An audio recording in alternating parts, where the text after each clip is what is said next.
Tonight, we're covering the complete story of Resident Evil 5, Chris Redfield, the Kajuju outbreak, what Wesker was building toward, and the truth behind what happened to Jill Valentine. This one has been a long time coming, because Resident Evil 5 is the payoff to storylines that had been building across the entire series.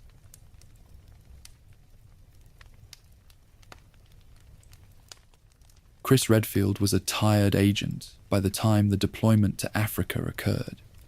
He belonged to the founders who established the new alliance after the fall of the old company. The loss of his partner in 2006 left a deep scar on his professional life. He threw his energy into global missions to escape the heavy weight of his memories. This constant movement didn't cure his grief, but kept him functional in the field. He developed a quiet problem with alcohol that he hid from the administrative staff at headquarters. His approach to field operations became reckless, causing serious concern among the directors who monitored his metrics. He routinely volunteered for hazardous assignments where the chances of survival were low. He didn't care about his own safety, as long as the assignment resulted in the containment of a pathogen. This detachment turned him into a blunt instrument that the Alliance deployed against rogue networks.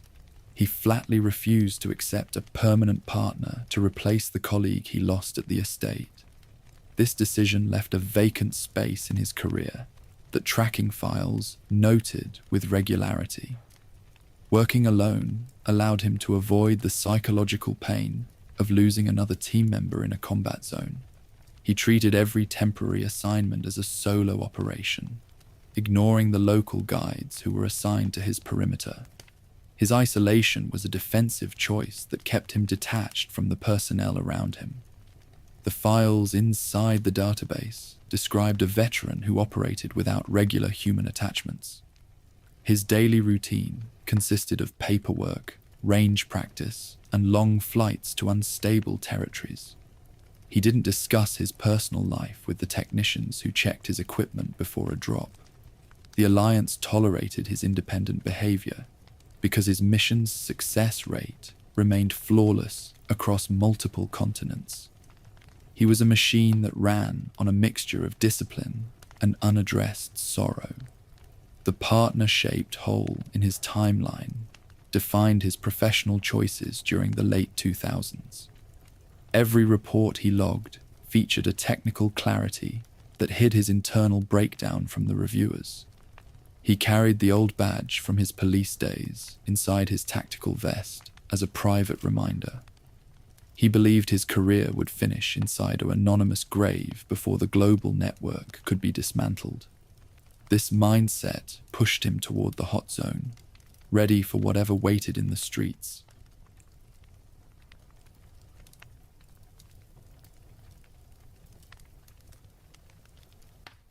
Alamar was a skilled operative who belonged to the West African branch of the Alliance.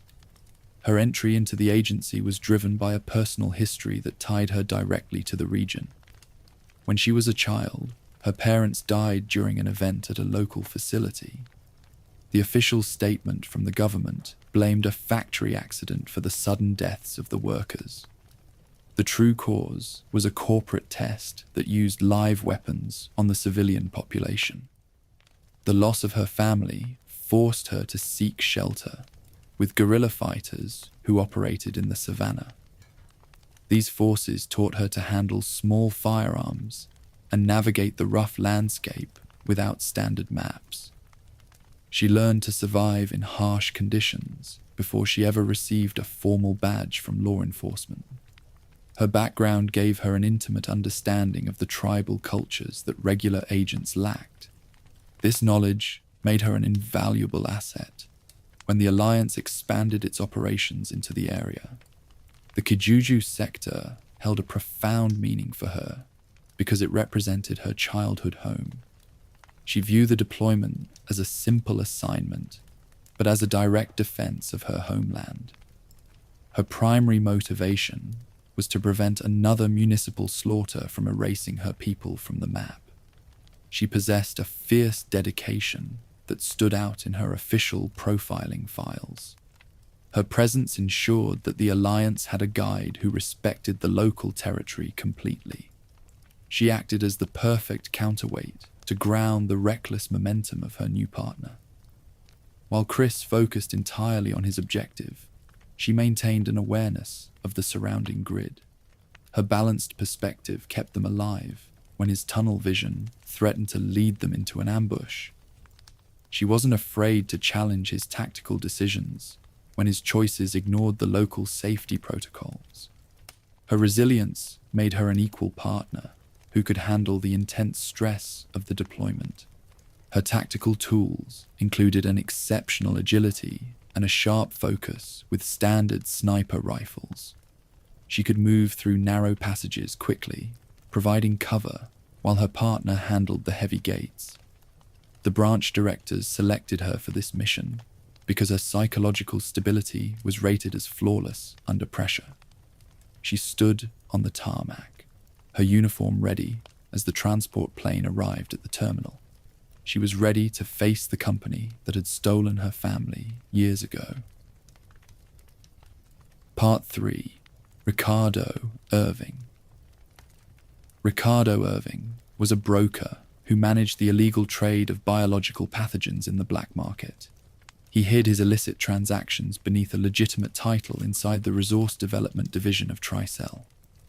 His job allowed him to travel through isolated districts without attracting immediate attention from international customs agents. He possessed an arrogant disposition that showed in his coded communications with corporate handlers. He viewed the local populations as simple material for his ongoing biological experiments. He had an extensive history of testing weaponized parasites on villages that lacked public health infrastructure. He monitored the infection rates with a technical focus to compile data for his corporate financial backers. He didn't feel a single shard of remorse when an entire settlement dissolved into madness after an injection. He viewed every outbreak as a successful demonstration that would increase the value of his stock options. His financial motivation made him a highly cooperative tool for the pharmaceutical executives.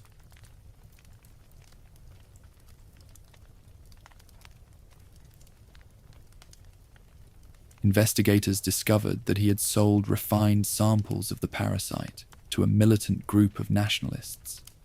This transaction wasn't an act of political support, but a method to gather real combat metrics for his supervisors. He wanted to see how the organism performed against regular military hardware in an active theater. The deal allowed him to fund his private lifestyle while clearing his warehouse shelves. He managed his distribution network using small vessels that traveled along the major river systems of the province. He paid off the local border guards to ensure his cargo crates bypassed the official inspection points. His security detail consisted of trained mercenaries who carried automatic weapons to protect his sample cases. He believed his corporate protection made him completely untouchable by regular law enforcement networks. He didn't realize that his file had already been transferred to the Special Operations Desk. His administrative offices inside the oil refinery were packed with encrypted ledgers and client registries. He spent his mornings balancing the budgets for the viral cloning programs that ran beneath the wells. He maintained a false confidence that annoyed the other executives within the African division of the company. He believed he was an irreplaceable piece of the project who could negotiate his own terms with the directors. This pride left him vulnerable when the tactical units closed the perimeter around his terminal. Part 4. Reynard Fisher. Reynard Fisher was a deep cover informant who operated inside the city limits for many months. He used a local butcher shop as a front to mask his surveillance activities from the corporate spies. His location allowed him to listen to the daily conversations of the citizens who visited the market plaza. He maintained a quiet presence, logging every unusual shipment that passed through the checkpoint down the avenue. The Alliance relied on his raw data to map the expanding network of the broker. He had been monitoring a series of private internet blogs that detailed strange occurrences in the suburbs. The local writers described bizarre gatherings that took place inside the abandoned warehouses during the midnight hours. The text mentioned sudden disappearances of entire families from the residential blocks without any police investigation. Fisher recognized the familiar patterns of a biological cover-up from his previous assignments with law enforcement. He knew the quiet atmosphere of the town was an illusion that was preparing to break. His frantic intelligence reports highlighted severe mutations among the wildlife that lived near the riverbanks. He discovered decapitated dogs inside the drainage trenches behind the industrial processing zones. Several carcasses displayed writhing tentacles that emerged directly from the upper spinal column after death. These physical metrics confirmed that a parasite was active within the ecosystem before any official outbreak occurred. He forwarded these files to the branch office, demanding an immediate intervention from the tactical teams. He risked his personal life to secure the location of the upcoming black market transaction near the docks. He tracked the broker's coordinates by intercepting the shortwave radio signals used by the security guards. His final transmission confirmed that a large delivery of the pathogen was arriving at the central warehouse block. He prepared a hidden cache of weapons inside an old garage to support the arrival of the agents. He knew his cover was failing as more Magini patrolled the corridor outside his shop. Fisher stood behind his wooden counter, his heart hammering, as the community dynamics shifted around his perimeter. He watched the residents gather in the square, their silent behavior indicating a strange level of internal coordination. He checked his survival gear one last time, knowing that the transport plane was already in the sky. His data had provided the spark that brought the Alliance straight to the hot zone. He hoped his position would hold until his colleagues reached the commercial plaza. Part 5. Tricell Africa. Tricell was a massive conglomerate that filled the economic vacuum left after the fall of Umbrella. The company operated across multiple sectors, including natural resources, shipping lines, and pharmaceutical research fields. Their African branch was highly profitable due to the extensive oil reserves discovered beneath the marshlands. They maintained a clean reputation in the global markets while funding illegal operations in restricted territories. The board members used their political connections to hide their true investments from international regulators. Their natural resources division functioned as a perfect cover to channel billions into bioweapons development. They built massive offshore platforms and extensive pipelines that double as security perimeters for their labs. The revenue from the legitimate oil trade was quietly diverted into underground facilities hidden in the mountains. This corporate loop ensured that their research programs had a continuous source of funding without raising alarms. The company engineered an institutional shield that protected their scientists from federal scrutiny completely. The ambitious Excella Gionne spearheaded the expansion of their operations across the entire province. She recognized that the local oil fields sat directly over historical landmarks that contained raw genetic material. She authorized the construction of heavy drilling rigs right through the ancient stone foundations of the ruins.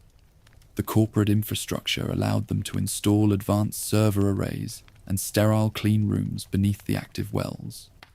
This placement gave them a secure base to run a massive cloning program since the early 2000s.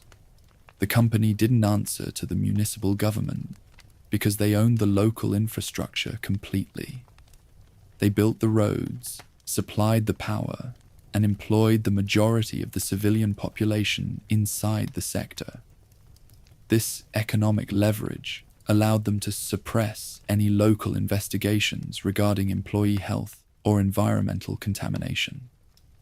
They treated the entire province as a private testing matrix for their secondary biological products. Every valve and pipeline was a controlled variable inside an industrial experiment that covered miles. Their security force consisted of a private military division that used standard hardware to enforce the borders. These mercenaries answered directly to the executive leads rather than regular law enforcement administrations. They monitored the perimeter using advanced surveillance networks that mapped every movement inside the commercial zones. The corporate machine was prepared to execute a total lockdown if a leak threatened their market valuation. They valued the recorded data sheets far more than the lives of the workers who managed the wells. Part 6. The Ndipaya Kingdom. Deep beneath the Kijuju marshlands lay the ruins of the ancient Ndipaya Kingdom. This advanced civilization thrived centuries ago before an unknown disaster forced them into the underground chambers.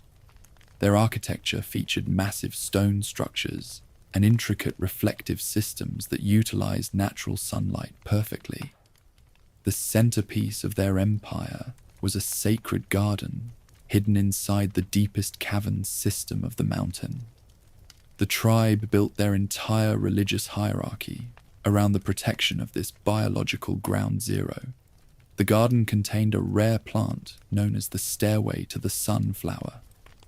This flora possessed unique genetic properties that reacted violently with human cellular tissue upon consumption.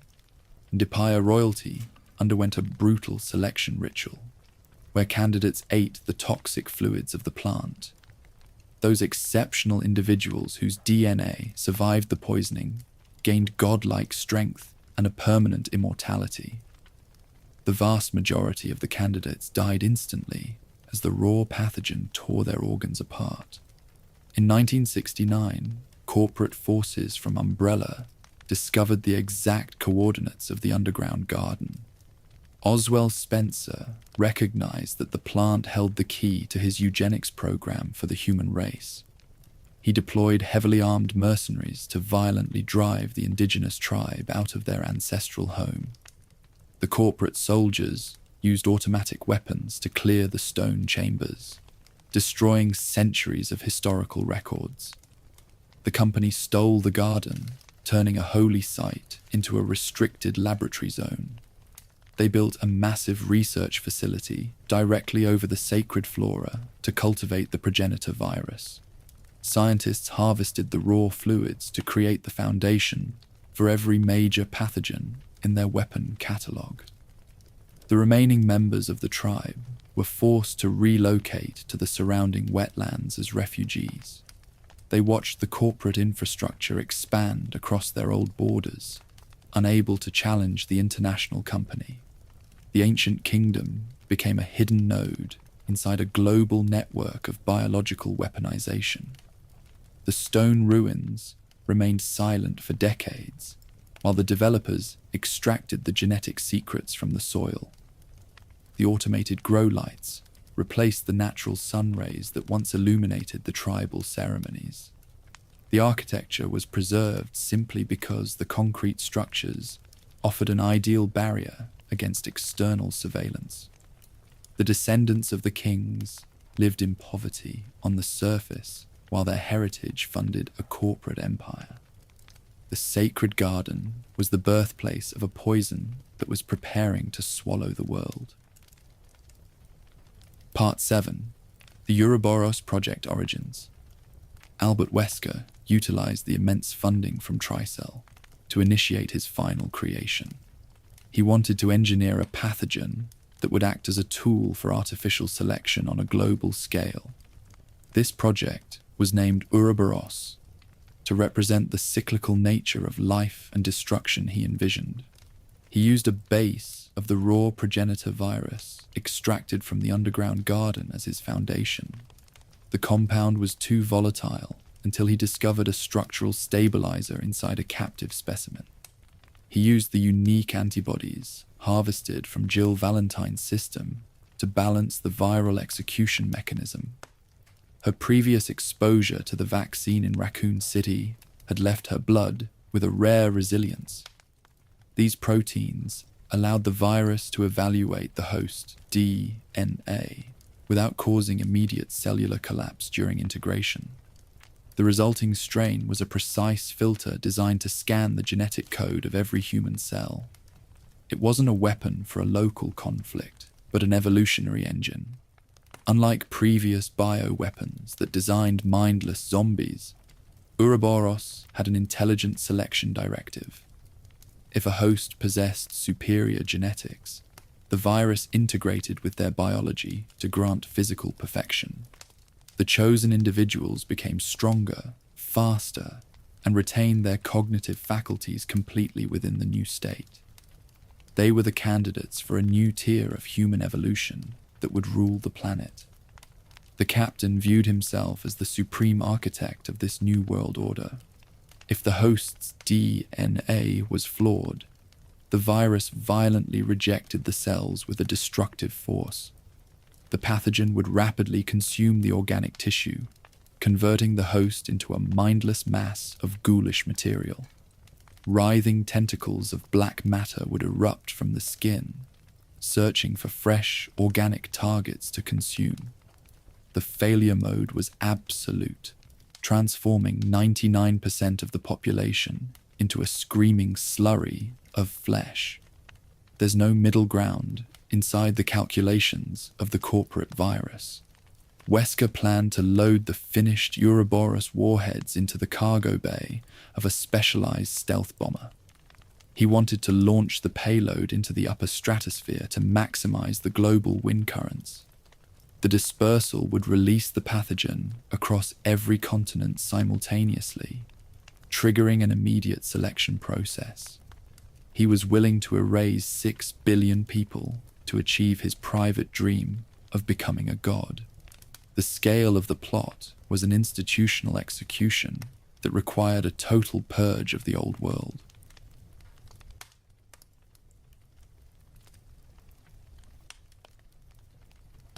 Excella Gionne was a brilliant scientist who belonged to a patrician family with immense corporate influence.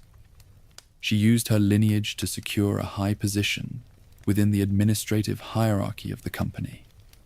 Her sharp intellect allowed her to master the complex concepts of genetic engineering at a young age. She was fiercely arrogant, viewing her colleagues as simple bureaucrats who lacked her grand vision. She wanted to transcend the standard limitations of the pharmaceutical market to claim real power. She used her family's financial leverage to claim the formal presidency of the African branch of Tricell. This position gave her absolute control over the oil refinery operations and the underground research projects. She expanded the facilities beneath the marshlands, providing the captain with the resources he required for his tests. She believed she was organizing a corporate alliance that would secure her status as a global leader. Her ambition made her blind to the warnings that remained visible in his files. She entered a partnership with Albert Wesker, genuinely believing she was his intellectual equal in every metric. She was infatuated with his superior confidence and his hyper-accelerated capabilities in the laboratory. She spent her afternoons reviewing his virology blueprints, convinced they were designing a joint future for themselves. She maintained a deep delusion that she was a special candidate chosen to help him manage the new world. Her personal feelings clouded her tactical judgment during the critical phases of the setup. She didn't realize that the captain viewed her as a simple corporate tool for his logistics. He used her administrative clearance to acquire the specialized hardware and chemical components for Uroboros. He tolerated her presence because her wealth protected his subterranean laboratories from immediate tracking by the Alliance. He never intended to share his godhood with a human companion from a terrestrial family. Her status as a proud heiress held zero value inside his calculations for the global purge. She walked through the executive suites with a false security that came from her family's historical assets. She wore expensive clothes and spoke to the mercenaries with a cold authority that demanded absolute compliance. She believed her position at the apex of the African division made her completely untouchable by the tactical teams. She didn't see the executioner's shadow that followed her through the clean rooms of her own facility. Her pride was preparation for a betrayal that would finish her corporate career forever.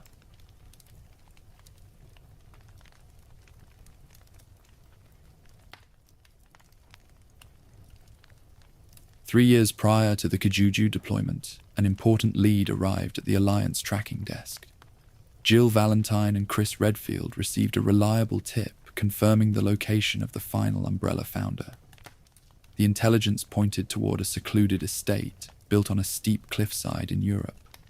They launched a two-person tactical breach to capture the ancient lord before he could destroy his records. The rain battered the stone walls as they breached the perimeter. The Gothic architecture of the mansion immediately triggered intense memories of their original survival ordeal. Walking through the grand entry hall felt like stepping back into the ruined house from 1998. Every iron chandelier and dark portrait brought back a heavy wave of psychological stress. They had to rely on their military reflexes to manage the sudden anxiety that gripped their chests. The past wasn't a dead file, but a living presence inside the dark rooms. They navigated a series of automated traps that were integrated into the structural layout of the hallways. Mechanical spikes and trick floors threatened to finish their advance before they reached the upper wings. She used her specialized lockpicking to bypass the ancient doors while her partner secured the perimeter. They operated with a smooth coordination that came from years of shared combat experience in the division. The mansion was a dangerous maze that required absolute vigilance with every single step. They discovered signs of a recent conflict as they neared the private library of the owner. Spent cartridges and torn uniforms from the estate's security detail lined the marble staircase. The complete silence inside the residential wing suggested that the primary target had already been compromised. They raised their weapons, their flashlights cutting through the thick dust that floated in the air. The heavy door to the main chamber stood slightly open, revealing a dim light within. They pushed through the wooden frame, entering a space where the air smelled of fresh iron. The interior was decorated with old books and expensive tapestries that featured the familiar family seal. They didn't find a helpless scholar, but walked into a trap that changed their lives forever. Pure survival instinct was their only tool as they stepped onto the polished floorboards of the study. The storm outside broke a glass pane, filling the library with a cold wind. Part 10.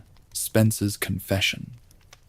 Breaching the central chamber, the two agents discovered a scene of absolute physical destruction.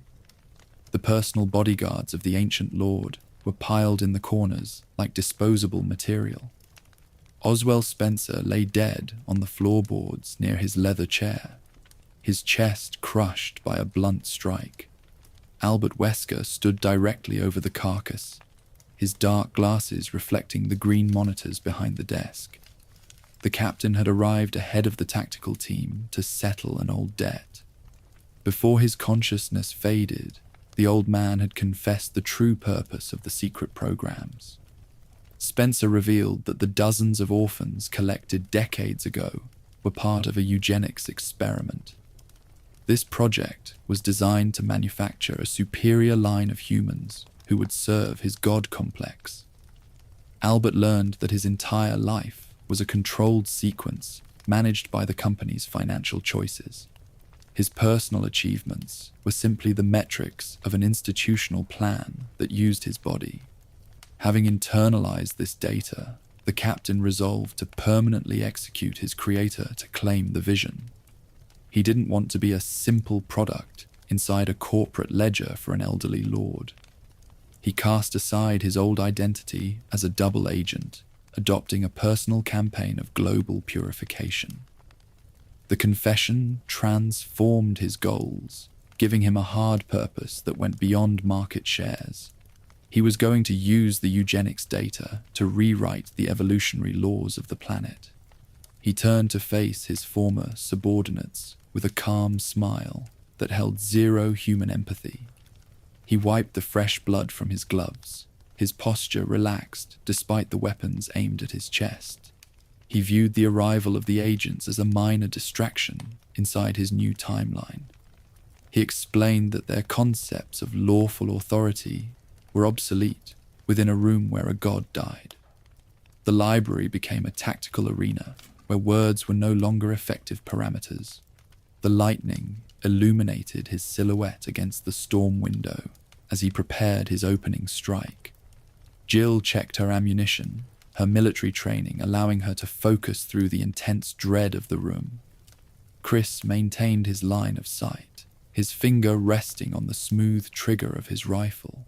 They knew they were standing in front of a modified opponent who didn't follow human rules. The confrontation was a dark threshold that would alter the history of their alliance. Part 11. Jill's Sacrifice. The subsequent battle was a display of absolute dominance that outmatched the agents completely. Utilizing the enhanced speed granted by his customized strain, Wesker moved faster than human eyes could track. He dodged their synchronized gunfire with a fluid motion that made him resemble a dark shadow. The heavy bullets struck the oak bookshelves, destroying rare records while he closed the distance. Standard tactics were completely useless against an opponent who could anticipate their physical spacing. He deflected Jill's rapid strikes with a single hand, throwing her body across the floor easily. He engaged Chris in close combat, fracturing his ribs with effortless strikes that ruined his vest. The captain's physical strength was far beyond any metric they recorded inside the laboratory files. He lifted Chris by the throat using a single arm, pinning him against the window frame. Her partner choked as the pressure closed his airway, his weapon falling onto the rug. Wesker raised his right hand, his fingers forming a sharp spike designed to pierce his chest. Jill recognized that her partner had 0 seconds left to live inside the study. She launched into a split-second act of self-sacrifice to disrupt the captain's targeting line. She dropped her empty rifle and sprinted across the ruined floorboards with her maximum speed. She tackled the commander from his flank, her body hitting his torso with an unexpected momentum. The sudden impact broke his secure hold on Chris's neck, throwing them both toward the glass. The fragile frame of the storm window shattered instantly under the kinetic energy of the mass. Chris watched in horror as his partner plummeted into the dark void below the estate. She held onto the leather coat of the captain, pulling him down into the rainy abyss. The storm swallowed her silhouette before her boots could reach the rocky coastline below. Intensive searches along the shoreline yielded 0 physical remains of either individual over the weeks. The deep ocean current cleared the area, leaving only broken timber inside the sand traps. The Alliance archives quietly listed her name as deceased inside the line of duty reports. However, the captain survived the long fall through his advanced viral regeneration mechanics. He claimed her unconscious body from the waves, transforming her sacrifice into a long captivity. Part 12. 3 years as a weapon. Wesker transported his captive target to a secret facility hidden beneath the African continent. He placed her inside a high-tech stasis capsule to freeze her biological systems completely. This advanced cryo-sleep preserved her cellular structure during the initial medical extraction procedures. His researchers drained her unique antibodies to stabilize the volatile mutations of the new virus. She spent 3 years floating inside the pale fluid, her identity erased from the database. Once her blood was cleared, he utilized her body for the secret P-30 program. Scientists surgically anchored a mechanical device directly onto her sternum to automate the drug dosage. The apparatus featured a glowing lens that displayed the active status of the chemical injection. The volatile compound granted her superhuman speed, while completely suppressing her free will in the field. It turned the elite operator into a silent tool that answered to his remote console. The psychological horror of this arrangement was absolute for the duration of the captivity. The device didn't turn off her brain or erase her conscious thoughts from her skull. Jill Valentine remained fully conscious, completely aware, and internally screaming for 3 years. She was trapped as a silent passenger inside her own flesh, watching her hands move. She was entirely unable to regain muscular control of her physical actions during a deployment. She watched her fingers adjust the sights on weapons designed to eliminate corporate targets. She stood in the dark corridors of foreign facilities, executing orders that came from the captain. The chemical leash forced her muscles to operate with a smooth precision that lacked empathy. She felt every impact and sprint as if she were a ghost inside a machine. Her mind was a separate zone that could only record the ongoing slaughters. The continuous exposure to the compound bleached the natural pigment from her skin frame. Her dark hair turned a pale color due to the synthetic fluids inside the tank. She became a ghostly asset who lacked a public name or an official file.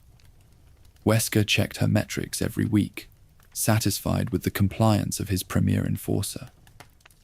The woman who survived the city was hidden behind a bird mask and a hood. Part 13. What Wesker used Jill for. Between 2006 and 2009, she operated as his asset. The captain deployed the hooded figure to eliminate whistleblowers who threatened the corporate logistics. She moved through international borders without triggering the surveillance networks managed by the Alliance.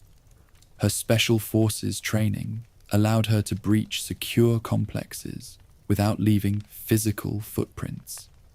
Every mission was a successful demonstration of her hyperinflated speed in the field. She gathered classified intelligence from government servers to protect the investments of the company. She targeted the private files of multiple agencies, deleting the documents that tracked their laboratories. This espionage work secured a massive monopoly for Tricell inside the global bioweapon market. Excella Gionne utilized her recorded metrics to optimize the security protocols for the African wells. The brainwashed operator was a vital component that enabled the expansion of their empire. Her operational efficiency ensured that the cloning programs remained hidden from federal scrutiny.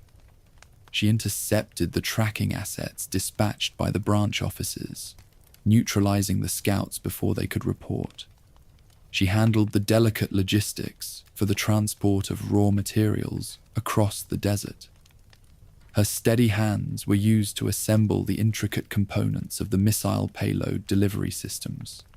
She was a reliable phantom who executed the most dangerous details of the plot. Her final active deployment was a precise delivery mission to the Kijuju oil fields. She transported a highly volatile sample of the dominant species Plaga directly to the broker. This parasitic asset was designed to serve as his ultimate fallback weapon against an incursion. She navigated the perimeter undetected, placing the metal case onto his administrative desk console.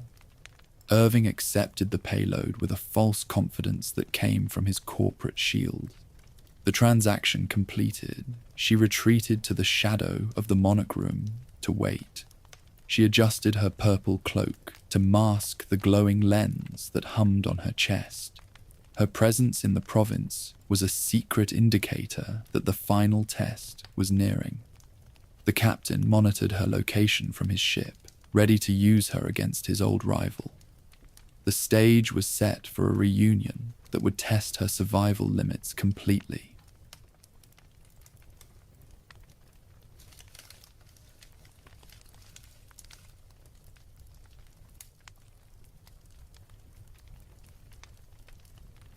Chris Redfield arrived in the hot zone on January 16th, 2009.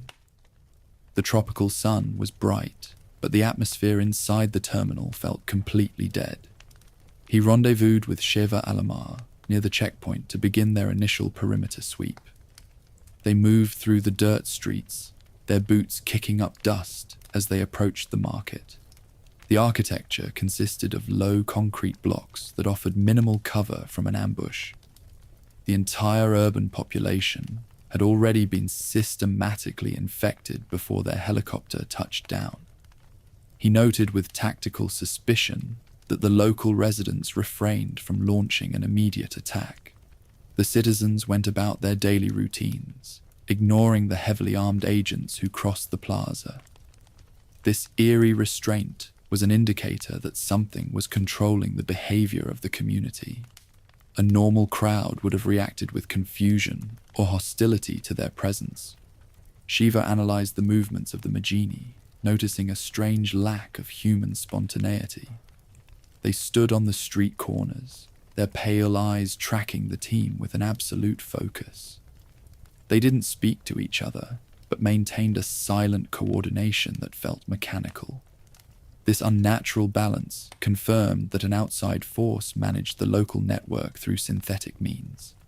The city was a quiet matrix, where every civilian was a sleeping node. The baseline parameters of the deployment shifted as they neared the butcher shop down the avenue. The silence of the commercial quarter was a heavy presence that put the operators on alert. They checked their standard ammunition clips, their fingers ready on the smooth triggers of their pistols. They knew that the corporate handlers possessed a hyper-advanced control frequency over the entire horde. This telepathic link turned an ordinary population into a synchronized military asset for the company. Every window hid a potential predator that waited for the command signal from the terminal. The air smelled of old dust, salt water, and rotting fruit from the market stalls. They pushed through a wooden gate, entering the narrow alleyways that led toward the center. The infrastructure was a trap designed to split their squad during an active engagement. They held their defensive formation, their eyes scanning the tin roofs for any sudden movement. Part 15. Raynard Fisher executed. Pushing into a wide assembly square, the agents discovered a massive gathering of residents. The crowd was packed tightly around a wooden stage built in front of the town hall. They noticed a sudden movement as their informant was dragged onto the platform by guards. Raynard Fisher was covered in blood, his clothes torn from a recent interrogation in the cells. The community was silent, watching the presentation with a dark focus that felt institutional. An aggressive crowd agitator stood at the center of the stage, shouting into a megaphone. He delivered a frantic speech to the Magini, pointing his finger toward the captive informant. Before Fisher could utter a single word of his findings, a giant executioner stepped forward. The executioner raised a massive axe that featured a blood-stained blade that caught the light. He delivered a blunt strike that decapitated the informant on the spot. The head rolled across the wooden planks, ending any hope of a controlled debriefing. The sudden execution shattered the remaining calm of the plaza within a fraction of a second. The agitator spotted the blue uniforms of the Alliance agents standing near the rear arch. He pointed his finger toward their position, vocalizing a hard command to the crowd. The telepathic restraint vanished instantly, transforming the assembly into a violent riot against the team. The civilians rushed forward with a synchronized rage that overran the primary security barricades. They grabbed rusty tools, cleavers, and iron pipes from the market stalls to use as weapons. The air filled with a loud roar as hundreds of infected targets advanced simultaneously. Shaver fired her weapon into the closest attacker, her tactical spacing keeping her clear of the teeth. Chris fell back toward a brick building, his shotgun providing a concussive wall of defense. They slammed a heavy door shut, bolt mechanisms sliding into place to trap them inside. The wood frames groaned as the Magini hammered the exterior panels with extreme physical force. They were trapped inside a small storage room with zero tactical backup from the branch. The informant was dead, and their rescue mission had officially turned into a close-quarters fight. They looked at each other, their breathing heavy as the windows began to fracture. Part 16. The Type 2, Plaga and the Magini. Tricell's genetically engineered parasite differed violently from the original Spanish strain discovered in the castle. The developers removed the necessity for an embryonic incubation period to accelerate their deployment timeline in the field. This engineering choice allowed the pathogen to override a target's nervous system under 10 seconds. The biological asset didn't require a slow integration with the host tissue to claim control. It was an industrial modification, built to deliver immediate military results for the corporate board. The infection method was brutal, involving the physical introduction of an active specimen down the throat. The parasite would spread its organic tendrils through the esophagus to reach the primary brain stem. It severed the natural neurological pathways, replacing the host's free will with a collective directive. The victim's eyes turned a pale color as the optical nerves absorbed the parasitic runoff. This quick transformation turned an ordinary citizen into a compliant soldier within a fraction of a minute. The resulting Magini retained advanced motor skills that separated them from the mindless ghouls of Raccoon City. They could coordinate complex tactical movements, communicate through basic signals, and navigate difficult terrain easily. They utilized everyday tools like iron wrenches, crossbows, and chainsaws, with a disturbing level of manual precision. Their architecture remained intact, allowing them to drive vehicles and set up roadblocks to trap the Alliance teams.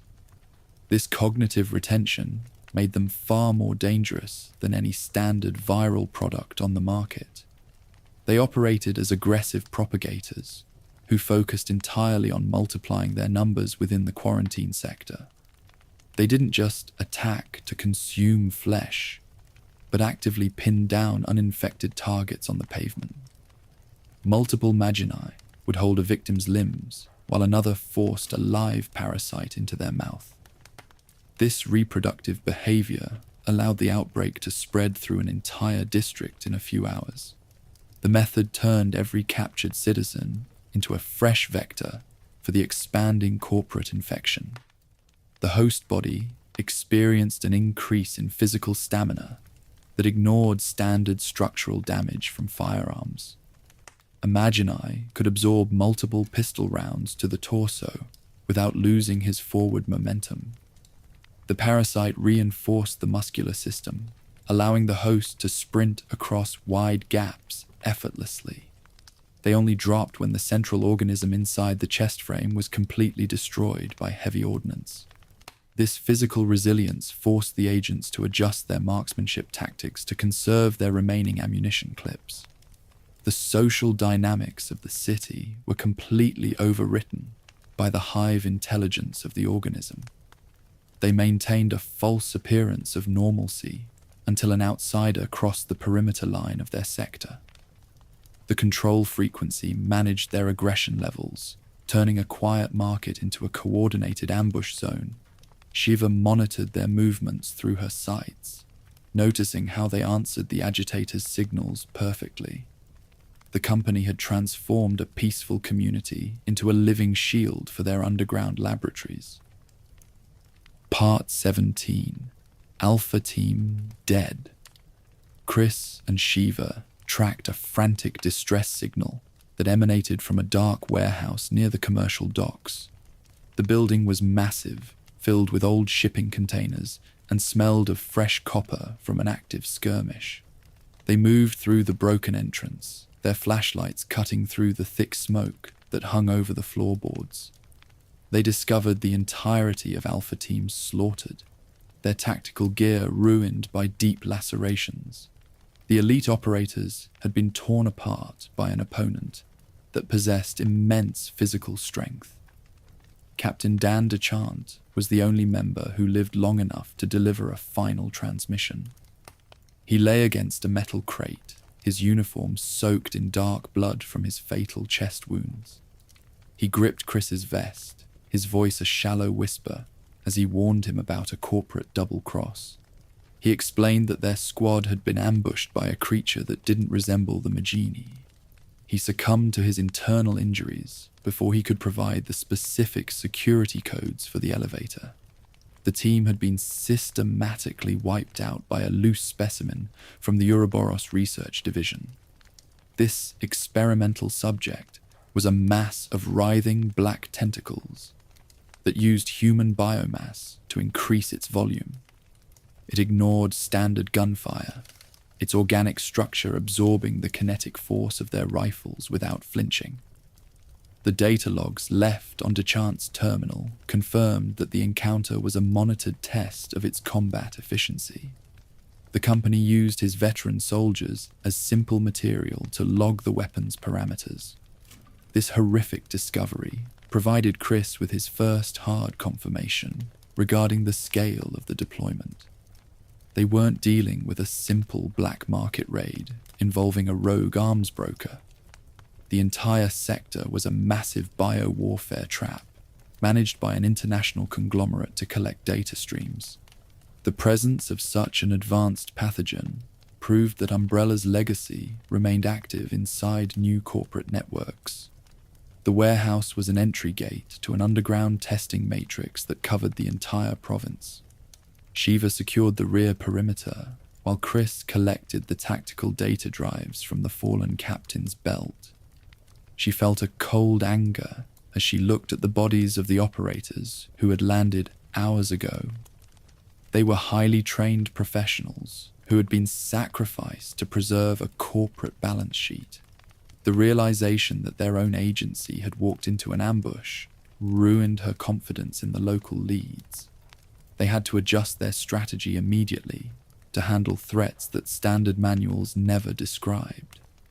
The air inside the processing room grew heavy as the automated security systems locked the primary exits. They could hear the remote screech of another mutant moving through the internal drainage lines beneath the concrete. The mission was no longer a regulatory investigation, but a raw fight to clear the sector alive. Chris loaded his shotgun, his jaw set as he stood over the remains of his squad. The trap was sprung, and they had to push forward into the dark center. Part 18, Delta Team and Josh Stone. Delta Team arrived via heavy tactical vehicles to secure the outer perimeter of the warehouse district. The armored trucks smashed through the Magini roadblocks, providing immediate backup for the two stranded agents.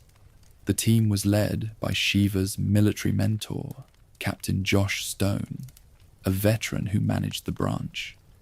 Josh deployed his soldiers in a defensive formation to repel the advancing crowd from the avenue.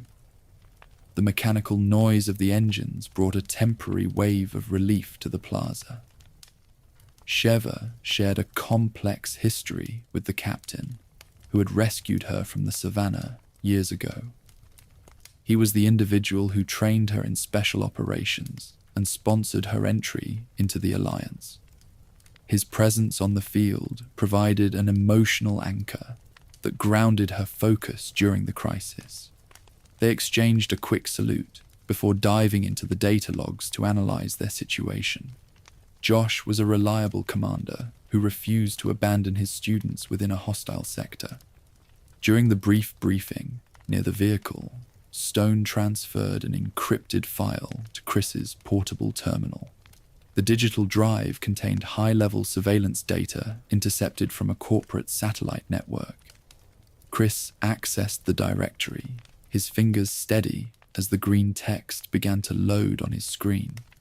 He was looking for clues regarding Irving's escape route toward the marshland wells. He didn't expect to find a record that would destroy his psychological composure completely. Sifting through the attachments, he discovered a hidden photograph that featured a high-resolution image of a woman. The target wore a familiar uniform from his old police division, her blonde hair framing a pale face. The medical files attached to the image logged her vital signs under an experimental project category.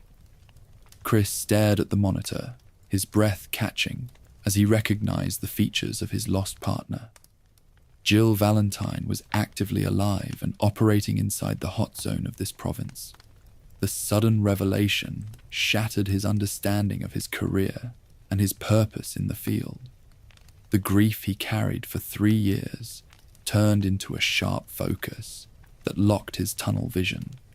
He realized that her sacrifice at the European estate was a prologue to a darker experiment. He turned to Josh, demanding immediate confirmation regarding the origin points of the surveillance file. The captain explained that the image was captured near the oil refinery weeks before his arrival.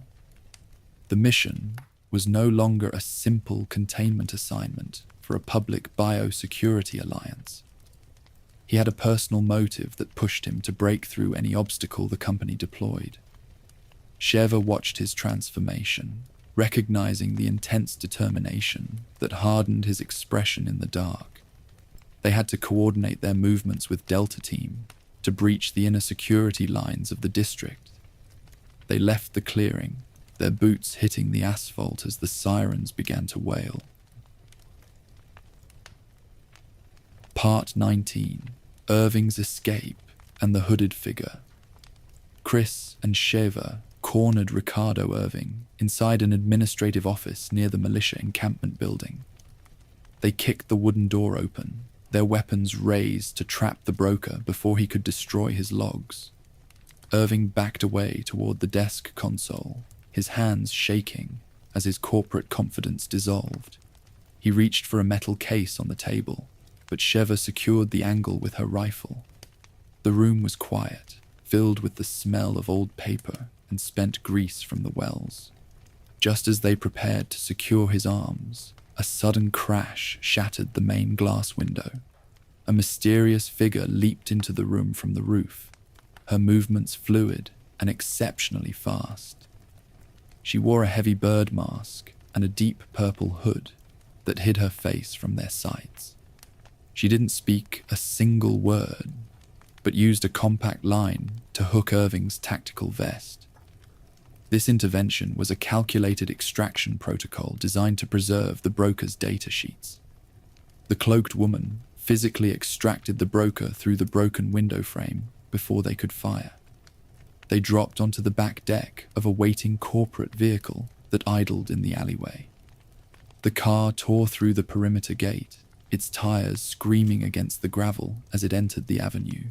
Chris sprinted to the window, firing his weapon into the dust cloud, but the target was gone. The escape was managed with a military precision that suggested a high-level tracking system. He watched the vehicle vanish into the commercial sector, his teeth clenched in a silent frustration. He noticed that the hooded figure wore a mechanical regulator on her chest that glowed in the dark. The apparatus reminded him of the blueprints he recovered from the old laboratory files at headquarters. He didn't realize that the mysterious assassin was the very partner he had been searching for. The chemical leash kept her attached to the captain's commands, turning her into an executioner. Albert Wesker was actively monitoring the entire live combat feed from a high-definition monitor array. He sat in a leather chair aboard his offshore command ship, his dark glasses reflecting the screens. He watched the agents struggle against his products, satisfied with the performance of his biological enforcement asset. Every movement she made validated the metrics of his P30 compound inside the setup. He used the encounter to test her reflexes against the elite veterans of the division. The broker was simply a temporary tool used to draw the Alliance deep into the zone. The captain adjusted his console controls, preparing the next phase of the Uroboros experiment in the marshlands. He knew his old rival would follow the trail of crumbs straight into the center of the trap. The escape of his salesman secured the financial timeline required to finalize the payload missile arrays. The screen went dark as the vehicle cleared the final checkpoint of the city. Section 2. The Marshlands. Part 20. Into the Marshlands. The pursuit led the agents deep into the expansive Kijuju marshlands outside the city boundaries. This wetland region was a labyrinth of shallow water channels, tall reeds, and wooden platforms. The area was inhabited by the infected Ndipaya tribe, who lived in isolated stilt villages. They moved through the swampy tracks, using a small patrol boat supplied by Josh Stone's unit. The heavy heat of the afternoon sun hummed over the water, reducing their physical stamina. Ricardo Irving had exploited the tribe's trust months before the primary outbreak occurred. He used his position as a corporate representative to access their elders during the negotiations. He convinced the community that the parasite injections were sacred medical vaccinations against local diseases. The residents accepted the corporate cargo crates, believing the company was providing humanitarian health support. They didn't understand that their ancestral home was being used as a live testing field. Confirmed corporate research logs left in the camp revealed a grim biological fallout. The genetic makeup of the tribe's women and children suffered a catastrophic cellular rejection. Their systems couldn't handle the aggressive integration of the parasite with their blood cells. They died in violent, agonizing seizures that wiped out entire households within a few days. The medical files recorded these casualties as necessary expenditures to isolate the strain. The men of the tribe experienced a completely different reaction to the forced pathogen injection. Their physical structures successfully bonded with the parasite, altering their muscular frames rapidly. They grew larger, faster, and lost their human empathy while retaining their motor skills. They transformed into hulking, weapon-wielding Medjani, who guarded the waterways against the Alliance scouts. They used tribal spears and iron axes to defend the perimeter of the oil fields. Sheva looked at the abandoned fishing nets, her face pale with an intense sorrow.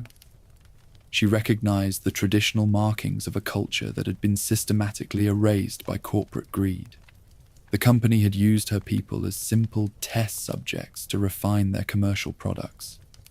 Every stilt house was a silent tomb where the virus had completed its work. Chris maintained his line of sight, his eyes scanning the reeds for any hidden archers. The water channels were rigged with old explosive mines to prevent an external rescue. They had to navigate the patrol boat with a mechanical precision to avoid the tripwires. The remote groans of the tribal Medjani echoed across the swamp, breaking the silence. The environment was a controlled testing arena, where every variable served the company's timeline. They pushed forward toward the central oil refinery, ready for the next close-quarters engagement. Part 21. The Popokarimu. The pursuit led Chris and Sheva straight into a dark cavern system that bordered the wetlands. The narrow passage was reinforced with old wooden beams, its stone walls vibrating from a remote engine hum. They tracked the broker's radio signal deep into the lower tunnels, their flashlights cutting through the thick dust. They didn't find a clear exit, but stumbled into a wide mining chamber that felt like a trap. A sudden roar shook the rock formations as a massive creature dropped from the ceiling rafters. Tricell engineered this combat anomaly, codenamed the Popokarimu, by splicing bat tissue with parasitic arthropod genes. The beast possessed a heavy carapace that covered its upper torso, making it immune to standard firearms. It glided across the cavern with a mechanical agility that defied its immense weight. The arena was dangerous, consisting of narrow stone ledges and a deep pit that fell into the dark. The monster utilized its tail frame to excrete a sticky webbing across the floorboards to immobilize the operators. Sheva used her knife to clear the path, while Chris deployed explosive mines from his inventory pouch. Every movement required a careful calculation to avoid the sweeping wing joints. They targeted the soft tissue hidden beneath its tail plates whenever the creature rears back to launch an attack. The concussive blasts from the mines forced the beast onto its side, exposing its vulnerable underbelly to their rifles. Chris fired his shotgun at point-blank range, tearing through the muscle layers while Shiva covered the flank. The arena smelled of spent gunpowder and sulfur runoff from the deep rocks. This encounter proved that the company was running a massive parallel track of animal mutations alongside the master virus. These specialized biological weapons were built for area denial inside industrial zones where regular squads couldn't maneuver. The developers logged the combat metrics to optimize the product line for foreign military buyers. The Alliance teams were simply fresh test subjects inside their subterranean testing matrix. The final rocket payload struck the creature's core, forcing its giant frame to plunge into the dark shaft below. The mechanical hum of its wings stopped, leaving nothing but the sound of falling pebbles inside the chamber. Shiva checked her remaining rifle clips, her breathing heavy as the dust settled on her uniform. They cleared the rock debris, ready to follow the tracking data toward the surface camp. Part 22. The Tricell tents and the Irving documents. Leaving the dark cavern, the agents reached an abandoned research encampment hidden inside a steep ravine. White canvas structures and metal desks lined the mud track, indicating a rapid evacuation by the company's technicians. Computer terminals were still active, their monitors blinking with low battery alerts that cast a green light. The area was completely silent, a contrast to the chaotic streets of the city. Chris sifted through the paper files left on the desk frames, while Sheva monitored the perimeter.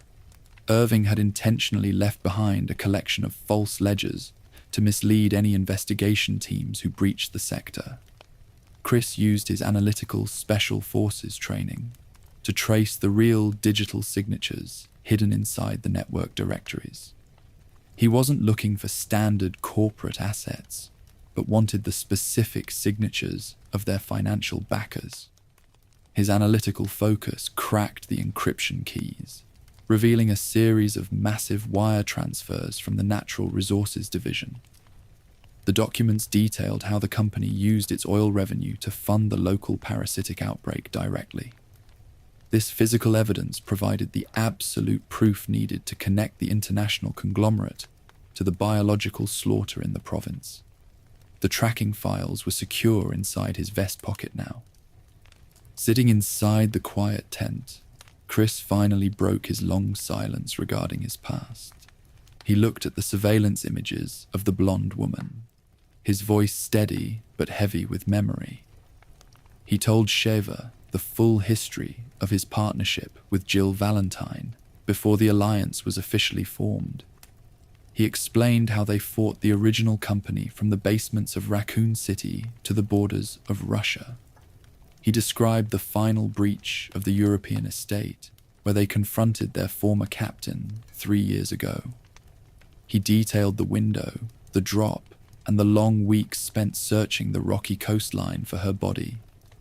Sheva listened without interrupting, understanding the partner-shaped hole that directed his reckless tunnel vision in the field. The bond between the old operators was something that corporate gold couldn't erase. They downloaded the remaining coordinate maps to their portable devices before shutting down the primary console unit. The canvas walls rustled from the mountain wind, as they stepped back out onto the wet dirt road. They knew the broker was retreating toward the oil refinery to secure his final extraction vessel. They packed their gear, their tactical focus renewed for the next phase of the campaign.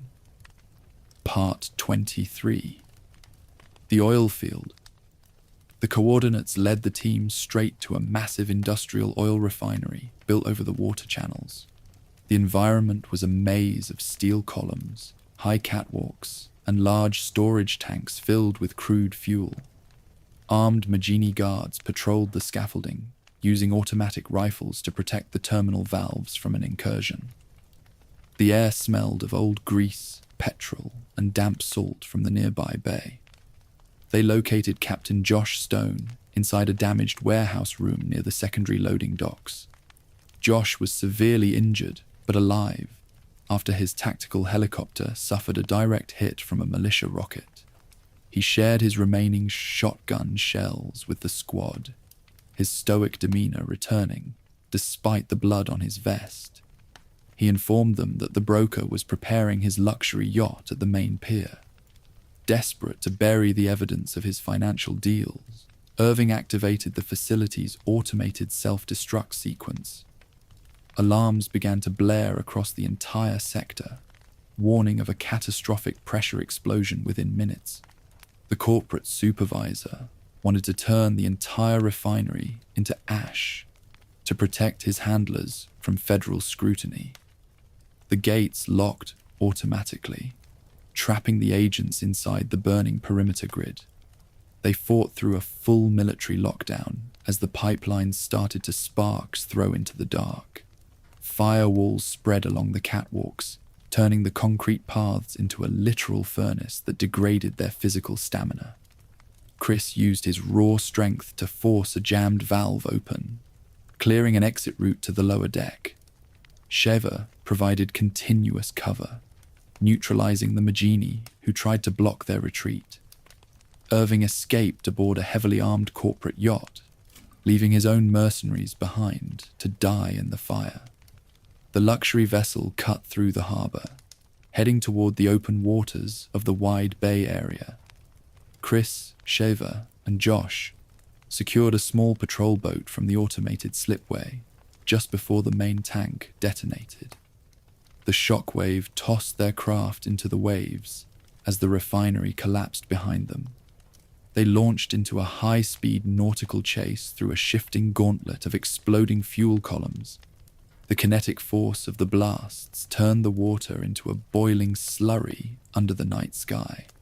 Josh managed the engine controls while Shiva held the steering handle to maintain their trajectory through the smoke.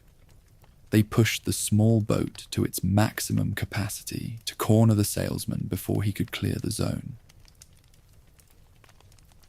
Section 3, Irving and the Ancient Ruins. Part 24, Irving's Final Deal. The BSAA patrol boat successfully cornered the luxury yacht out in the open waters of the bay. Heavy storm clouds blocked the moon, turning the ocean into a dark arena filled with chopping waves.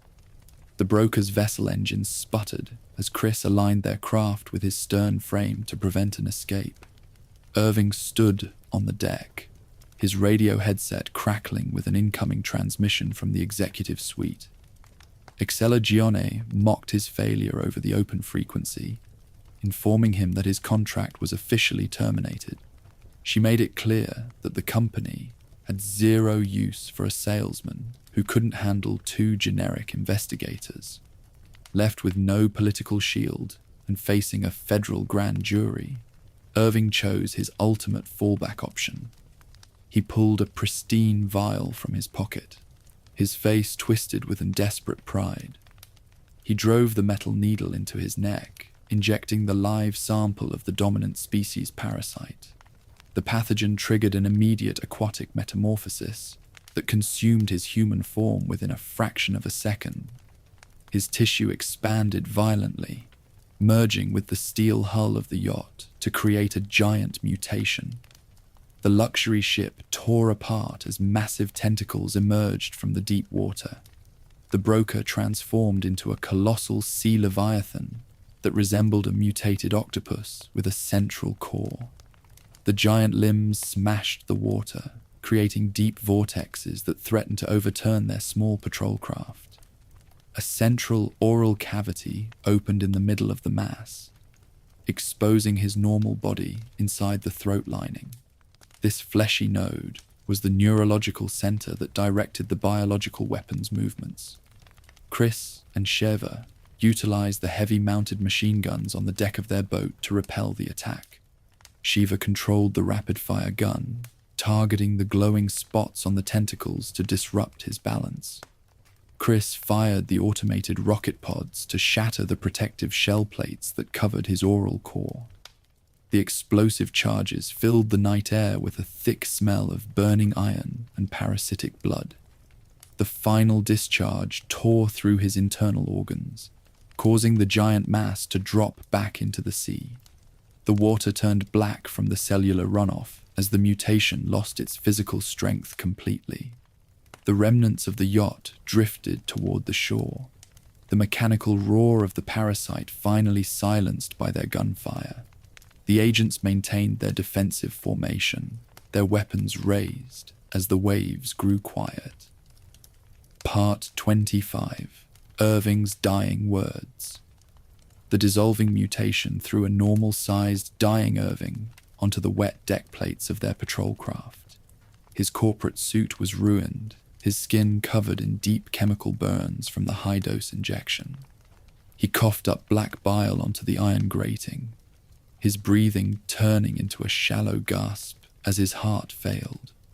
He looked at Chris with a pale stare that held zero remaining arrogance.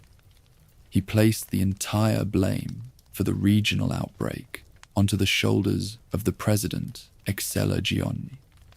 He admitted he was simply a local distributor who managed the sales to fund his private lifestyle inside the company. He didn't invent the science, but followed the blueprints provided by the subterranean research division of the base. His voice cracked from the poison that was short-circuiting his vascular system. Imagine being the operator who realizes that the primary suspect is just a minor asset for a larger network. Chris grabbed his collar, demanding the exact geographic coordinates of the main laboratory before his consciousness faded. Irving laughed maniacally, his pale lips twisting into a final sneer that showed his complete lack of moral remorse. He told them that their special forces training couldn't handle the project waiting below. He pointed his trembling hand toward a deep cavern system that marked the edge of the mountain range. He muttered that all the answers sat waiting in the dark, where the original company began its work decades ago. His heart stopped beating before he could provide the administrative security codes for the inner facility. They dropped his carcass onto the deck, his timeline officially finished within their report logs. Josh Stone checked the digital terminal, confirming that Irving's private network had gone completely dark after his death. The broker's ledger files were secure, but his verbal testimony was cut short by the parasite's failure mode. They knew they had to breach the mountain caves if they wanted to secure the tracking registry. The air outside smelled of salt, spent brass, and rotting organic matter from the bay. They steered the patrol craft toward the rocky shoreline where the ancient cave mouth hid behind the trees. Josh remained with the boat to maintain their extraction line, while the two agents prepared for a subterranean march. They loaded their remaining shotgun shells, their minds processing the broker's final warning about the roots of the mountain. The true mastermind was still moving in the shadows of the province. Part 26. The Cave and the Stairway of the Sun. Chris and Shiva breached the deep entrance to the mountain cavern system under the evening sky.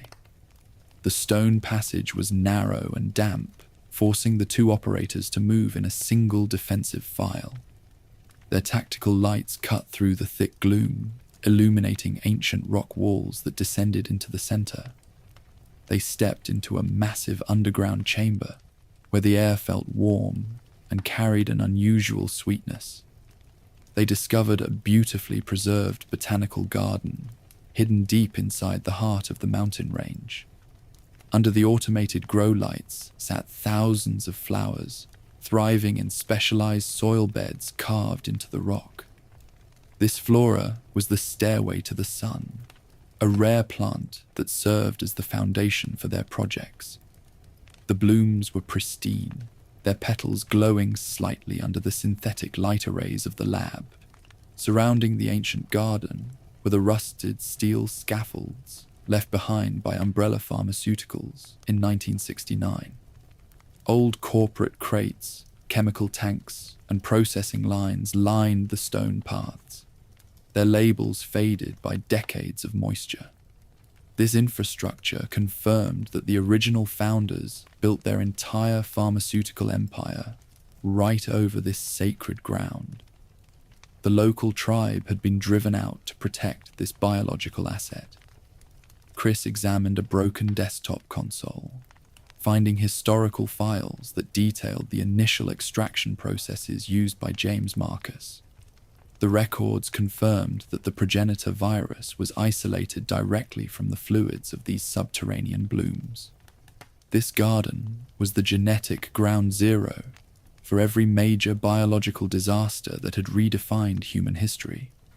The files suggested that the company spent millions to secure this single room. Imagine standing at the literal birthplace of the pathogen that destroyed Raccoon City years ago.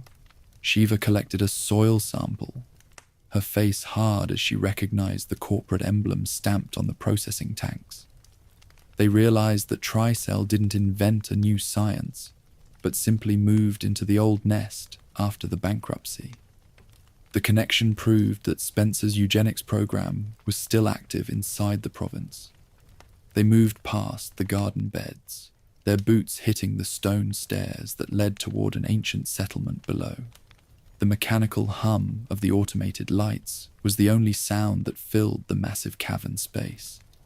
They knew they were crossing a threshold that connected the old conspiracy to Wesker's current operations. They kept their weapons close, ready for whatever waited inside the deep architecture of the mountain. Part 27. The ancient Ndipaya city, moving past the old corporate scaffolds. The agents entered the multi-tiered ruins of the ancient Ndipaya city. The subterranean architecture was immense, featuring giant stone pillars, grand plazas, and residential sectors carved into the cavern. The scale of the structures proved that an entire ancient civilization had lived beneath the marshlands for centuries. The stone walls were covered in old murals that detailed their daily routines. The ruins remained fortified, with ancient defensive traps that were perfectly functional despite the passage of time. Automated light systems utilized polished silver mirrors to direct the sun rays through deep shafts into the lower rooms. Weight plates inside the stone floorboards triggered heavy pillars that dropped from the ceiling frames to crush intruders. Every corridor required a careful calculation to avoid a sudden mechanical ambush. They navigated the stone labyrinth, using their spatial awareness to bypass the solar-powered laser devices. The mirrors aligned with a heavy grind, throwing high-intensity beams across the narrow passages to block their logistical route. Chris used his raw strength to force an old stone wheel back, creating a temporary opening for his partner. They worked with a smooth rhythm, their military conditioning keeping them focused. The murals on the walls showed that the ancient culture built its religious hierarchy around the progenitor flower. The text described a brutal selection ritual where candidates ate the plant's fluids to prove their right to rule. Those rare individuals whose genetics survived the poisoning gained godlike physical power and a permanent immortality. The failures were drawn as ghoulish masses of writhing tentacles that lacked any human form. Imagine discovering that a primitive society discovered the laws of artificial selection long before modern corporations existed Spencer simply stole their ancestral secrets to justify his private eugenics program inside his European mansions. The air in the plaza was cold, carrying the dust of a forgotten empire that traded human life for power. The entire civilization was an early version of the testing matrix they faced. They located a massive elevator shaft at the back of the Grand Temple district that connected to a modern facility. The iron platform looked out of place against the ancient masonry, featuring biometric card readers and steel cables. They stepped onto the metal grating, their weapons raised to scan the shaft as the lift engaged. They were dropping straight into the heart of Tricell's active research laboratory. Part 28. The Umbrella Laboratory. The iron lift dropped them into a fortified research complex built adjacent to the ancient stone ruins. This facility was originally constructed by the company in the late 1960s to process the Progenitor Virus. The concrete walls were exceptionally thick, designed to withstand a massive biological leak or an internal containment failure. The layout featured pristine corridors lined with automated airlocks that led to separate clean zones. Rather than destroying the old structures, Tricell's engineering division quietly moved into the facility after the bankruptcy. They expanded the laboratories, updated the security protocols, and installed advanced server networks behind the concrete panels. They used the old infrastructure to hide their investments from the Alliance tracking systems completely. The corporate machine utilized the isolated base to run its virus program in secret. The modern facility stood in sharp contrast to the damp cavern space they had just crossed. Bright lights illuminated rows of computer terminals that displayed real-time data from the oil wells on the surface. The atmosphere was sterile, smelling of ozone, fresh bleach, and burning electronics from the main frame. They didn't find any remaining researchers, indicating the staff fled when the alarms blared in the city. Chris checked an administrative desk console, recovering old laboratory registries that tracked their daily operations.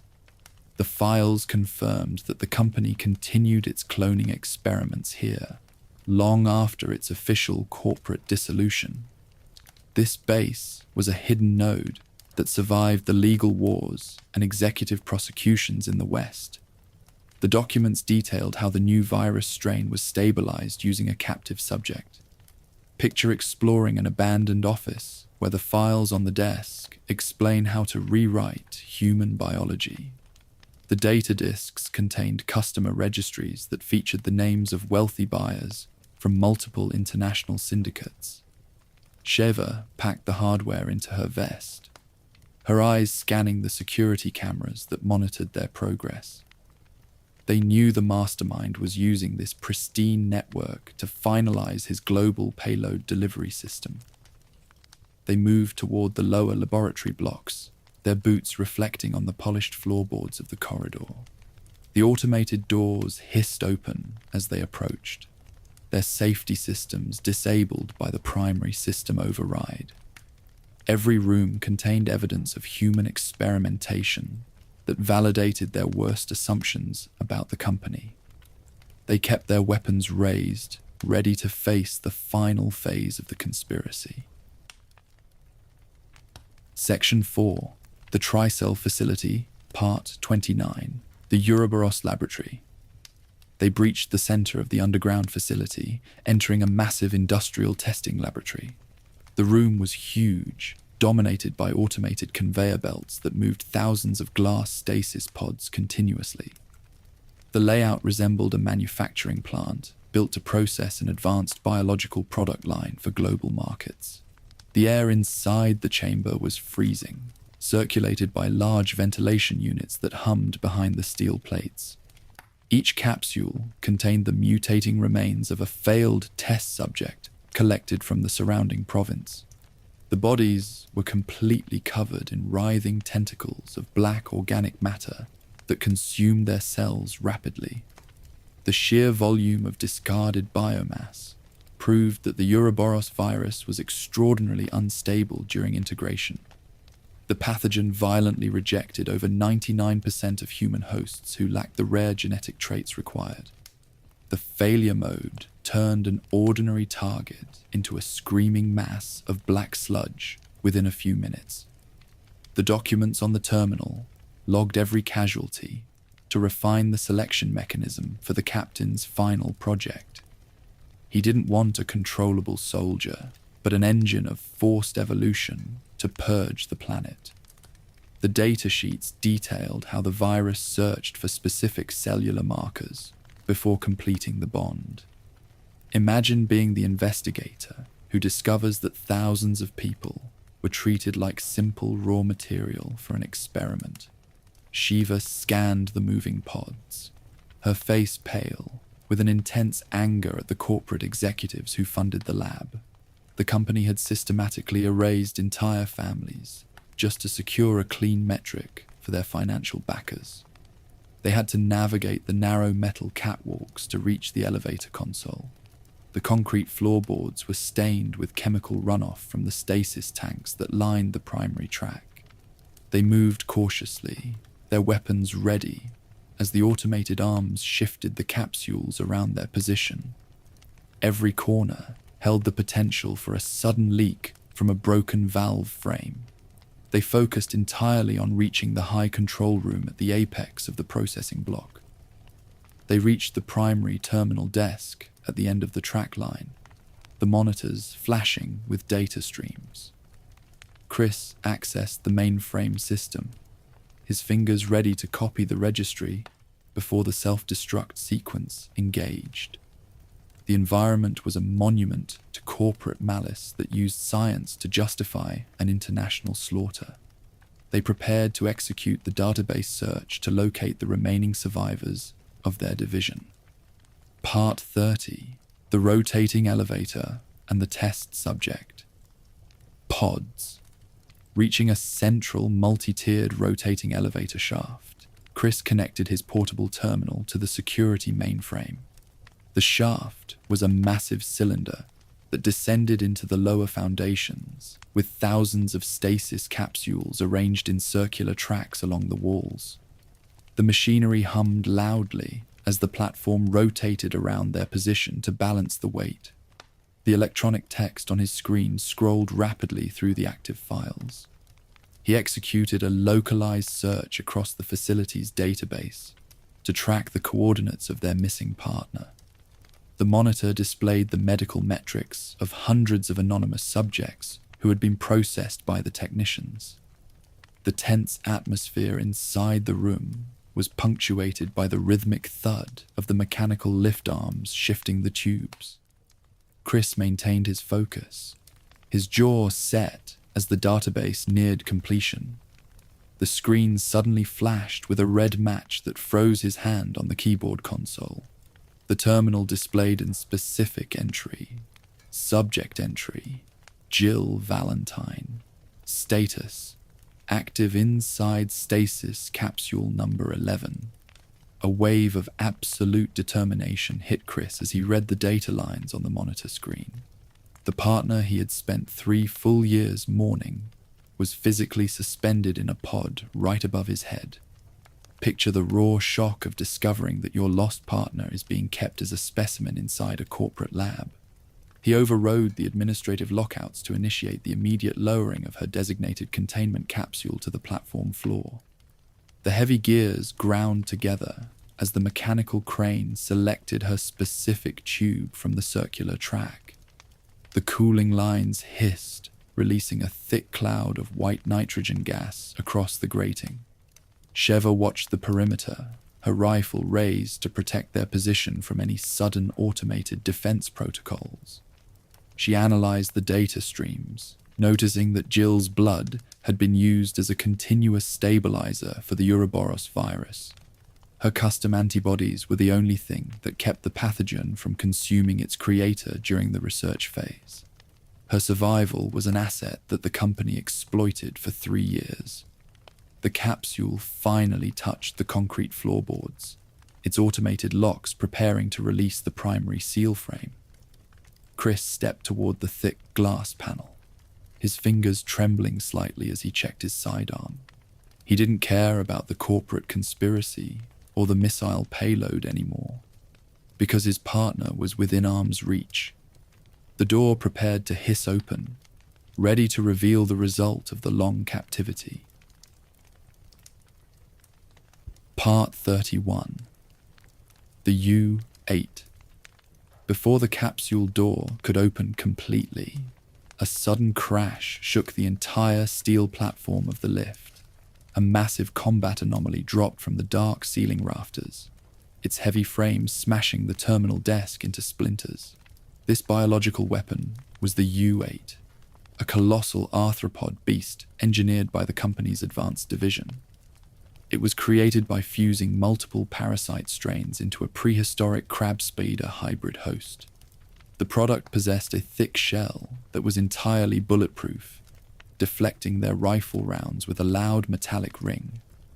The monster moved across the multi-tiered catwalks, using giant legs that featured sharp hooks designed for close combat. The unexpected ambush cost them critical minutes on their countdown, as the beast blocked the path to the capsule. They had to adjust their marksmanship, targeting the soft tissue joints behind its legs. Chris used his shotgun to break its forward momentum whenever the predator tried to sweep them off the ledge. Shiva utilized her agility to scale a nearby ladder, securing a high angle to fire into its exposed oral cavity. The creature roared with a mechanical sound, its compound eyes locking onto their positions through the white smoke. Every strike from its giant talons fractured the iron plates beneath their boots. Casing fragments rained down. Shiva timed her movement perfectly, throwing a heavy grenade straight into its open mandibles during a sudden strike sequence. The explosive round detonated inside its head, shattering its internal organs and cracking the hard armor shell plates. The beast staggered backward, its pale fluids dripping onto the concrete floorboards of the arena. Chris fired his remaining ammunition clips into the exposed core to finish the encounter cleanly. Imagine fighting a mutated monstrosity while your partner's pod sits vulnerable near the line of fire. The platform groaned under the immense weight of the dying arthropod as its nervous system failed completely. It rolled across the broken railing, plunging into the deep waste pit that sat at the bottom of the shaft. The chamber grew quiet again, save for the hum of the cooling transformers along the wall. Chris dropped his empty magazine, his hands covered in soot and grime from the rapid engagement near the lift. He turned his attention back to the primary containment capsule, his heart hammering as he forced the manual override switch. The mechanical latch gave way with a hiss, clearing the final barrier between the operators. He stepped into the cooling gas, ready to face whatever remained of his old partner. Part 32. Jill's pod. Empty. Chris Redfield slammed his heavy fist against the metal console, his heart hammering inside the dark control room. He watched the massive crane system rotate around the shaft perimeter to lower her specific stasis tube. The heavy machinery whined under the electronic tension, throwing loose dust from the upper roof plates onto his tactical vest. The primary release valve gave way with a loud hiss, filling the open clearing with a thick cloud of white nitrogen gas. He stepped forward through the cooling smoke with his sidearm lowered, fully expecting to pull his long-lost partner out of the liquid. The empty interior of the capsule confirmed that she was actively moved just before his boots touched the lower grating. He discovered several monitoring wires and broken suction leads that originally connected to her high-tech regulator pack. The sharp scent of synthetic medicine hung inside the small space, proving the technicians executed an emergency relocation protocol to preserve her cells. He stood inside the freezing air currents, his analytical mind trying to calculate her geographic position inside the maze. Imagine the raw shock of finding the target vault, only to discover that the company remains one step ahead of your advance. A sudden mechanical hum broke the quiet of the platform room as the base monitor array on the far bulkhead activated.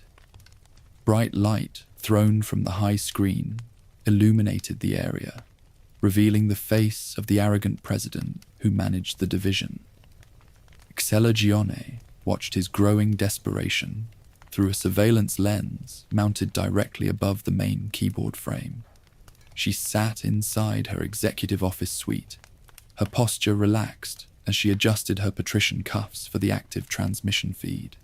She looked at the two agents like common specimens inside a glass tank, completely unbothered by the security breach. She openly denied any personal knowledge of his partner's current coordinates within the subterranean complex. Her voice carried a smooth authority that dismissed his human attachments as simple liabilities to the project. She excelled at mocking his department uniform, stating that emotional connections were obsolete metrics inside an industry that traded in global biological evolution. She monitored the progress of her automated distribution lines while delivering her corporate speech to the team. The company didn't answer to regular municipal administrations, and she wasn't going to compromise her schedule for a rogue investigator. The president confirmed that the final cargo clusters were already secure inside the holds of the transport vessel below. She advised the squad to abandon their pursuit before the primary system override completed the automatic base lockout sequence. The high-definition screen suddenly flashed with a green launch manifest before the digital data stream cut out completely. Chris looked at the blank monitor, his tunnel vision locking onto the next logical intersection with an absolute determination. He knew she was using the empty capsule to waste their critical minutes during the incursions. The infrastructure around their platform began to rattle as the automated blast doors started to close across the track lanes. They had to navigate the lower levels manually to locate the main hangar access before the dawn arrived. He loaded a fresh shell into his firearm, his face hard as he mapped the spatial parameters of the shaft. The Alliance had survived the ghouls, but the corporate spy was trying to trap them beneath the wells. He turned toward the exit hatch, his pace steady as they ran down the steel corridor. Part 33, the missile area. Chris and Shaver pursued Excella into a massive hangar bay packed with heavy military infrastructure. They found a full arsenal of intercontinental ballistic missiles sitting inside automated steel casings. These weapons were loaded with live Uroboros warheads that were designed to disperse the pathogen across wide geographic territories. The automated racks stretched toward the high ceiling, illuminated by the green indicator lights of the launch consoles. The immense size of the armory confirmed that the company was preparing for an immediate planetary execution. The area was heavily defended by Bas Magini, who wore full combat gear to protect the valuable stockpile. These infected soldiers handled automatic rifles with a mechanical precision that came from their parasitic integration. They established a tight perimeter around the launch platforms, firing from behind reinforced barriers to slow the team's advance. They didn't show fear or hesitation because the telepathic control frequency synchronized their movements perfectly. The metal hangar filled with the rhythmic thud of gunfire and the sharp smell of spent gunpowder. The conflict grew more hazardous when several large mutants emerged from the drainage trenches beneath the floorboards. These creatures were Reapers, giant bipedal roach mutants created by the volatile runoff from the Uroboros research tanks. They possessed a thick exoskeleton that was entirely bulletproof, deflecting standard rifle rounds with a loud metallic ring. They moved across the metal catwalks with an incredible velocity, their sharp sickles swinging to decapitate any unarmored operator. The air around them grew thick with a toxic mist that threatened to blind the agents. This psychotropic gas targeted the optical nerves, causing the squad to lose their spatial awareness inside the narrow passages. Shiva utilized her field training to spot the soft skin spots that opened on their chests under stress. Chris fired his shotgun at point-blank range to shatter the hard joints before the claws could reach his neck. The explosive rounds tore through the core organs, forcing the giant insects to dissolve into a sticky puddle. They had to clear the platform room by room, while the automated sirens blared across the bulkheads. Imagine navigating a shifting maze of steel, while a global apocalypse warms up its engines directly above your head. The Magi troops used the automated cranes to drop heavy cargo containers onto their logistical escape routes. The team had to rely on their portable terminal to find the manual override switches for the security gates. The infrastructure was a controlled maze designed to test their combat endurance to its absolute limits. Every room they cleared revealed another layer of the corporate delivery system that Wesker built in secret. They managed to bypass the final security squad, their boots stepping past the fallen mercenaries on the grating. The countdown was running out on the main terminal screen, indicating the stealth bomber was preparing for takeoff. Chris checked his remaining ammunition clips, his jaw set as they approached the high elevator lift. They knew that stopping the missiles meant breaching the private quarters of the mastermind himself. They stepped inside the iron cabin, the doors closing to lock them into the final track of the facility. Part 34. The Monarch Room. The elevator ascended to the apex of the underground base, opening into the luxurious Monarch Room. The interior was decorated with expensive marble floorboards, stone pillars, and glass cases filled with stolen tribal artifacts. This grand space stood in sharp contrast to the cold laboratory blocks hidden beneath the active wells. Excella Gionne stood near a panoramic window that overlooked the subterranean harbour, her posture completely relaxed. A silent figure wrapped in a deep purple cloak stood right behind her leather chair, watching the entrance. Within seconds, Albert Wesker stepped out from the deep shadows of the office to greet his old rival. The captain looked at them with a calm amusement that showed his complete lack of human remorse. He adjusted his dark lenses, his physical structure perfectly integrated with the prototype viral strain he stole years ago. He delivered a brief monologue, detailing his role as the supreme architect of the incoming evolutionary purge. His voice carried an aristocratic authority that filled the chamber, dismissing their concepts of municipal justice as obsolete metrics. With a single gesture of his gloved hand, the commander issued a hard directive to his silent enforcer. The hooded figure stepped forward, pulling off her heavy bird mask and purple cloak with a smooth motion. Jill Valentine stood, revealed in the dim light, her pale hair framing a vacant face. Her blue eyes lacked any human intelligence, staring blankly at the partner who spent 3 years mourning her loss. Chris froze as the reality of her survival turned into a tactical nightmare inside the luxurious room. Wesker telepathically triggered the P-30 regulator device that was surgically anchored directly onto her chest bone. The mechanical lens hummed, releasing a steady stream of the volatile compound into her vascular channels. The drug completely suppressed her free will, forcing her special forces conditioning to initiate a close-quarters battle. She drew a pair of compact combat knives, her movements fluid and exceptionally fast as she targeted his throat. The setup was complete, turning their old friendship into a live test of corporate product efficiency. Imagine being the operator who has to parry the lethal strikes of your closest friend without firing a shot. Chris dropped his rifle onto the carpet, relying on his physical mass to parry her blades safely. Sheva Alamar moved to cover his flank, using her agility to dodge the sweeping kicks that broke the furniture. The brainwashed operator moved with a superhuman speed that outmatched their standard defensive protocols completely. The room turned into a chaotic vortex filled with flying glass as she executed her acrobatic flips. The captain watched the heartbreaking skirmish from the open doorway with a cold calculation that lacked any empathy. He turned around to guide the president toward the submarine dock before the Alliance backup could secure the perimeter. He left the two agents exactly 7 minutes to survive the encounter inside the luxurious suite before the lift departed.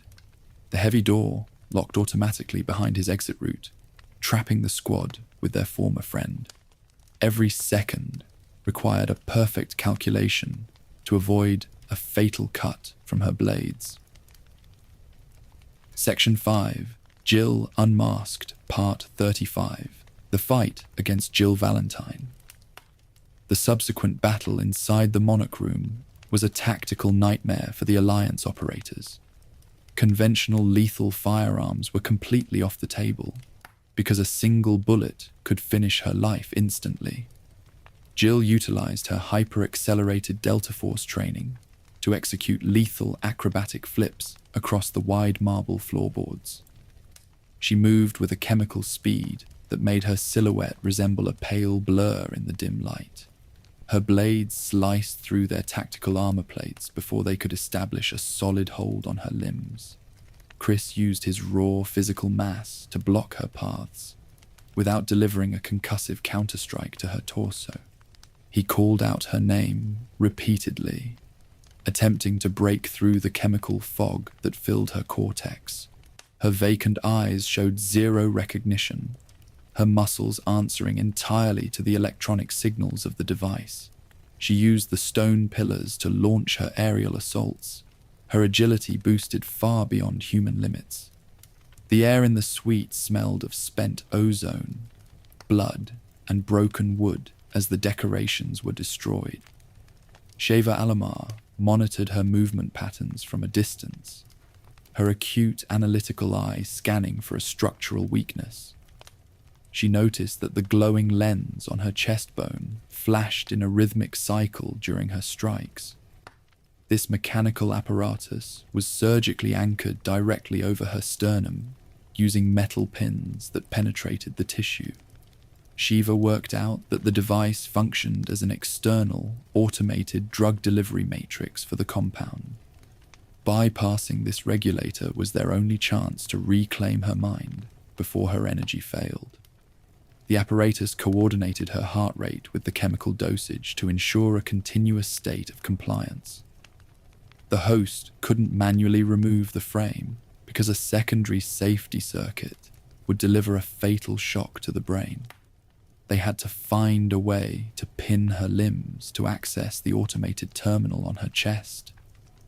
Chris shifted his positioning, creating a tactical opening to draw her attention away from his partner.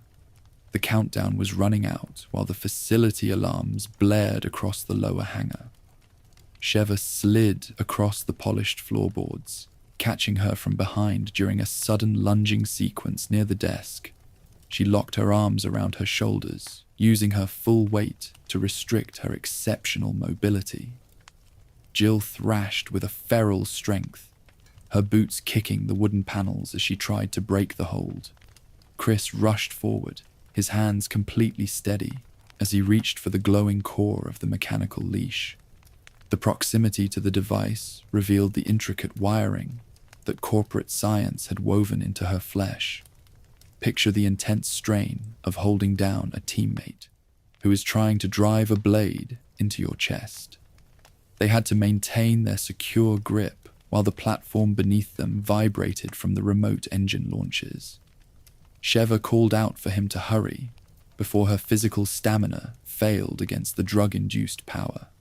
Chris focused entirely on the placement of his fingers, preparing to execute the manual extraction protocol.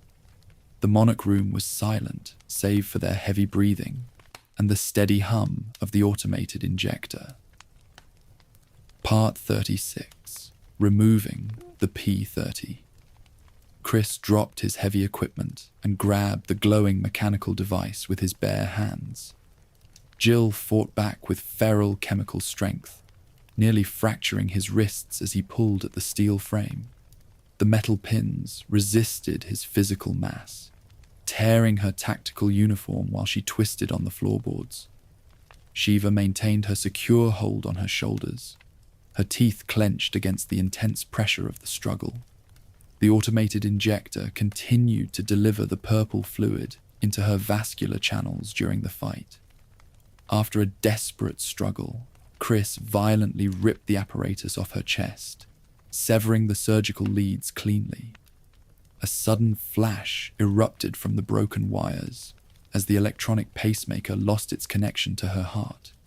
The sudden cessation of the chemical flow caused Jill to collapse onto the ruined carpet immediately. Her body entered a state of intense, agonizing withdrawal as her nervous system tried to reboot its natural pathways. She lay silent for a few moments, her breathing shallow inside the smoking room. Coming back to her senses, she looked into Chris's eyes and delivered a frantic, weeping apology. The pale color began to fade from her skin frame as her natural circulation returned to normal. She confirmed a horrific reality that shattered his understanding of her 3 years of missing history. The device didn't turn off her brain or erase her thoughts during the long captivity. Jill Valentine had been fully conscious, completely aware, and internally screaming for the entire duration of his search. She was trapped as a silent passenger inside her own flesh, watching her hands move to execute orders. She watched her fingers assemble the virus warheads and deliver the parasite samples to the black market broker. The chemical leash forced her muscles to operate with a cold precision that lacked any human empathy. Hearing this admission filled Chris with a deep pity for the partner who paid the absolute price for survival. The company used her elite conditioning to secure a monopoly on global terror networks. She managed to sit up with his assistance, her hands shaking from the lingering fallout of the compound. She refused to waste their remaining minutes on an emotional recovery while the stealth bomber prepared for takeoff. She told them that Wesker's plan was heading toward its final launch sequence inside the submarine dock down the shaft. She provided them with the administrative bypass codes needed to open the primary hangar gates. Her mind was finally her own, and she wanted immediate accountability for the master. Imagine the profound psychological trauma of remembering every single slaughter you were forced to coordinate in secret. She stayed on the floorboards to regain her muscular balance while the two agents checked their gear. Chris felt a renewed purpose that locked his focus onto the terminal intersection of the base. They had to leave her behind to secure the perimeter before the vessel could clear the harbor. The Monarch Room was a ruined memory, but the true battle was waiting on the waves of the bay. Part 37. Wesker and Excella escaped to the tanker. While Jill was being liberated, Wesker and Excella Gionne retreated to a high-security submarine dock. They moved through the sterile concrete tunnels of the lower level, their boots clicking against the floorboards. The captain held his remote console, completely unbothered by the loss of his biological enforcer in the suite. He focused entirely on his primary timeline, which required the immediate departure of their transport vessel. The corporate president followed right behind his shadow, her face tight with a nervous ambition. They boarded a massive, ocean-going Tricell tanker ship that idled inside the underground harbor basin area. The vessel was loaded to absolute capacity with the finished Uroboros missile arrays and a heavy contingent of soldiers. The steel hull groaned as the automatic winches lifted the primary anchor chains from the water. The architecture of the ship was designed to function as a mobile command base for the global launch. Bright lights illuminated the wide deck slots where the stealth bomber sat inside its hangar casing. As the ship pulled out into the dark waters of the bay, Excella maintained her deep delusion. She genuinely believed her position as Wesker's chosen queen was completely secure as they prepared the final apocalypse. She looked at the terminal monitors, convinced they were standing at the threshold of a new world order where they would rule. Her romantic infatuation blinded her to the cold detachment that defined his behavior during the launch. She viewed herself as his intellectual equal, ignoring the warnings hidden in his files. The corporate machine utilized her wealth to build the subterranean facilities before discarding her administrative clearance frames.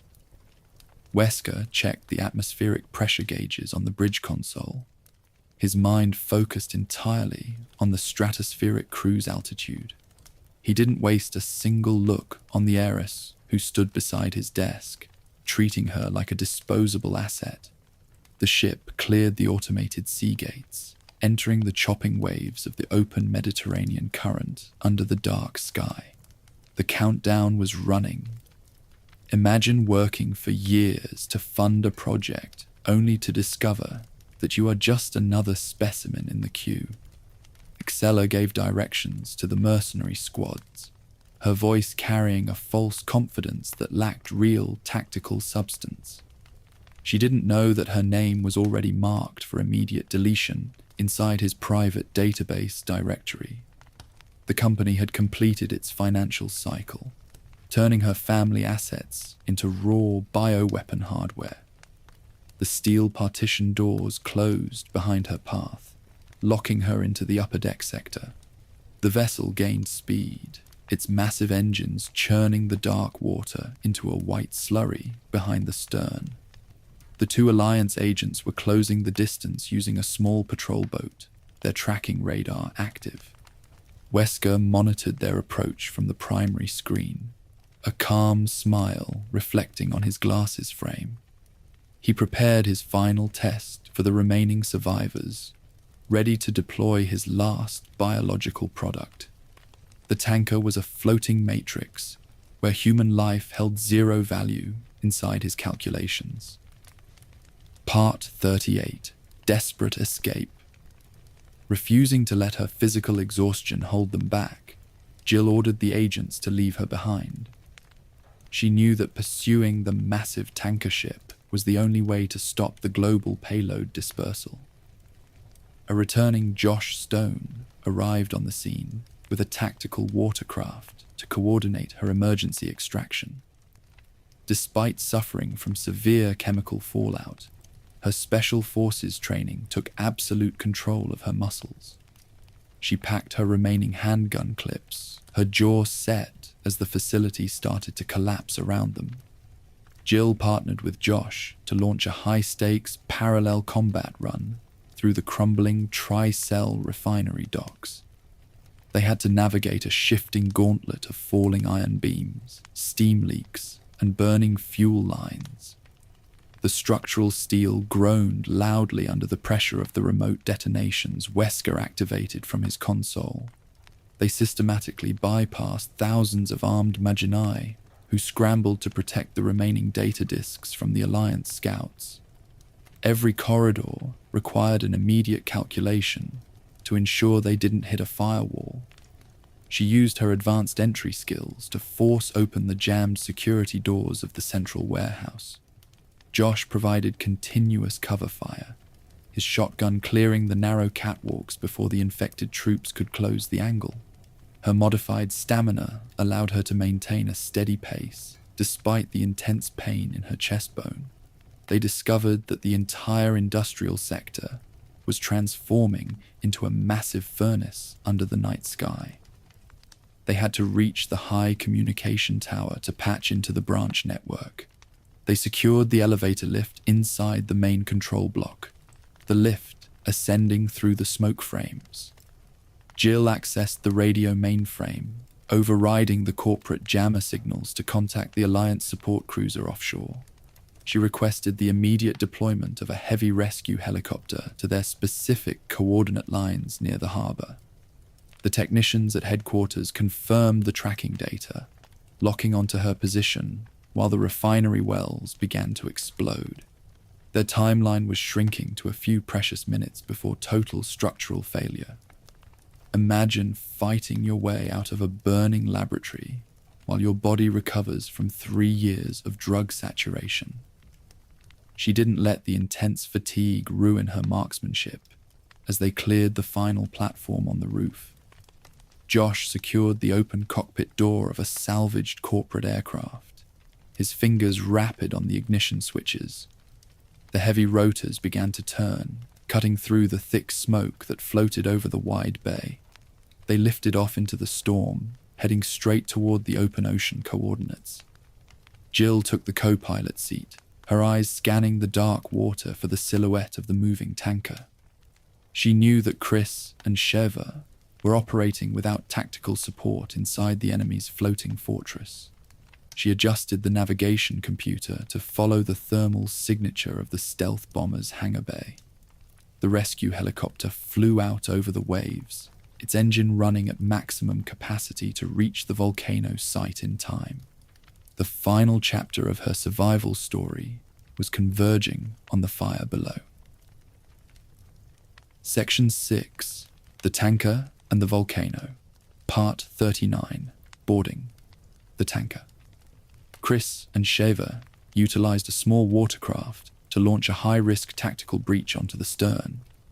They immediately ran into a full-scale military lockdown, managed by the company's private mercenary division. The ship's steel corridors and lower decks were completely defended by elite Magini soldiers who carried advanced gear.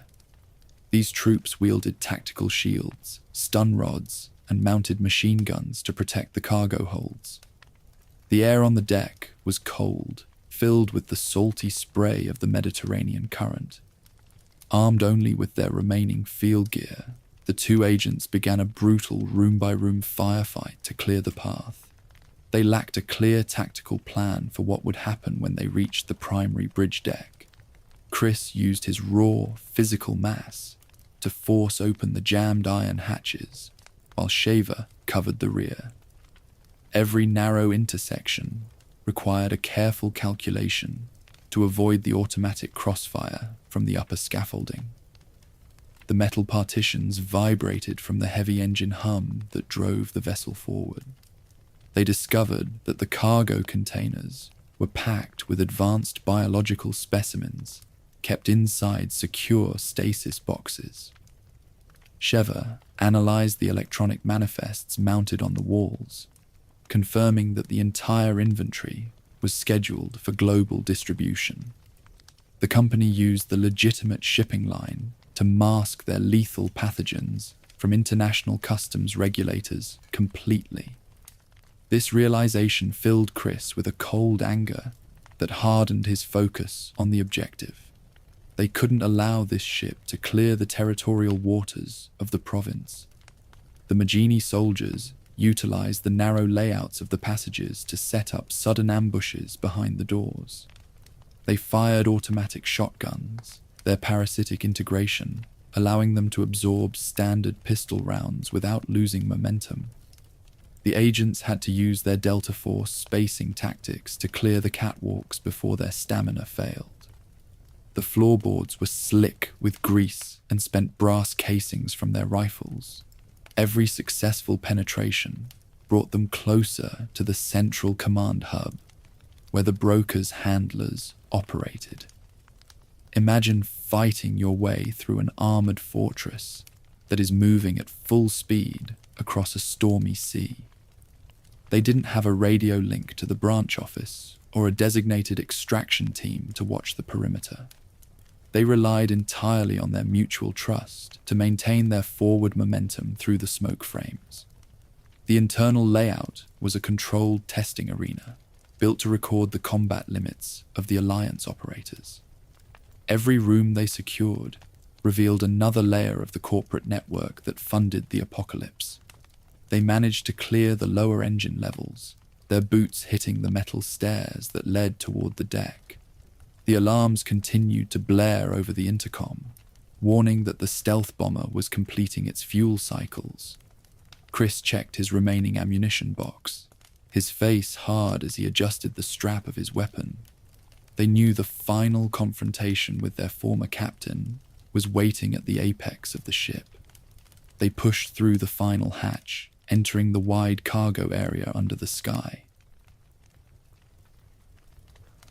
Part 40, Excella, Betrayed. Chris and Shaver cornered a panicked Excella Gionne on the ship's upper deck cargo platform area. The corporate president was stumbling between the metal containers, her expensive dress torn from a recent struggle. She clutched a metallic case of syringes to her chest, her face pale with an intense fear. Before they could secure her arms for an interrogation, a sudden sound echoed from the intercom. Albert Wesker's voice filled the wide space with a calm amusement that shocked the remaining survivors. The captain calmly announced over the open speakers that her usefulness to Tricell had officially concluded. He revealed that he had already injected her with the raw Uroboros strain during their transition through the dock. He callously stated that she was merely his final pre-launch test subject to log the integration metrics. The woman who spent years operating under a romantic delusion realized the true scale of his detachment. Her patrician lineage held zero value inside his calculations for the global evolutionary selection process. She dropped the metal case onto the iron grating, her body entering a state of immediate genetic rejection. She fell to her knees, screaming into the night air as the pathogen began to rewrite her biology. The virus violently attacked her vascular system, her skin blistering as the black matter emerged from her pores. She looked toward the bridge tower, calling out his name, but her idol had already signed off. The corporate spy completed his experiment, abandoning his companion to the fire of the mutation. The transformation mode was absolute, turning the proud heiress into a mindless mass of writhing organic sludge. Her cells dissolved rapidly as the tentacles consumed her biomass to expand across the cargo bay slots. Shiva watched the horrific display, her fingers tightening around the handle of her custom firearm without speaking. They realized that the company treated its own executive leads like disposable material for the project. The pride that defined her career was a prologue to a bloody death in the dirt. Imagine the profound horror of a president who realizes that she built the very monster that is consuming her. She spent her life trading human lives for market expansion, only to become a single data point in a file. The cargo deck smelled of old rust, petrol, and the fresh copper of her mutating tissue. The agents backed away toward the main staircase to create some distance before the mass completed its expansion. The industrial fortress was turning into a tomb managed by a remote key turn. The mass continued to grow, swallowing the surrounding cargo containers with an aggressive velocity that shook the hull. Chris checked his remaining ammunition clips, knowing that regular bullets wouldn't stop a mutation of that immense size. They had to locate the specialized stabilization fluid before the tentacles could block the primary exit route. The countdown was running out on the bridge consoles, while the master plane prepared its takeoff. They stood their ground on the iron platform, ready for the confrontation. Part 41. Uroboros Project. Excella's body suffered an immediate genetic rejection, violently expanding into the colossal mutation known as Uroboros Project. The pathogen transformed her organic tissue into a towering skyscraper of writhing black tentacles that covered the deck. The mass systematically consumed the surrounding cargo containers and dead Magini corpses to increase its volume rapidly. This biological anomaly represented the absolute ceiling of the corporate virus project inside a flawed human host. The structure groaned under the immense weight, tilting the tanker ship onto its side. Before the transformation finalized its hold, a weeping Excella dropped a metallic case onto the grating.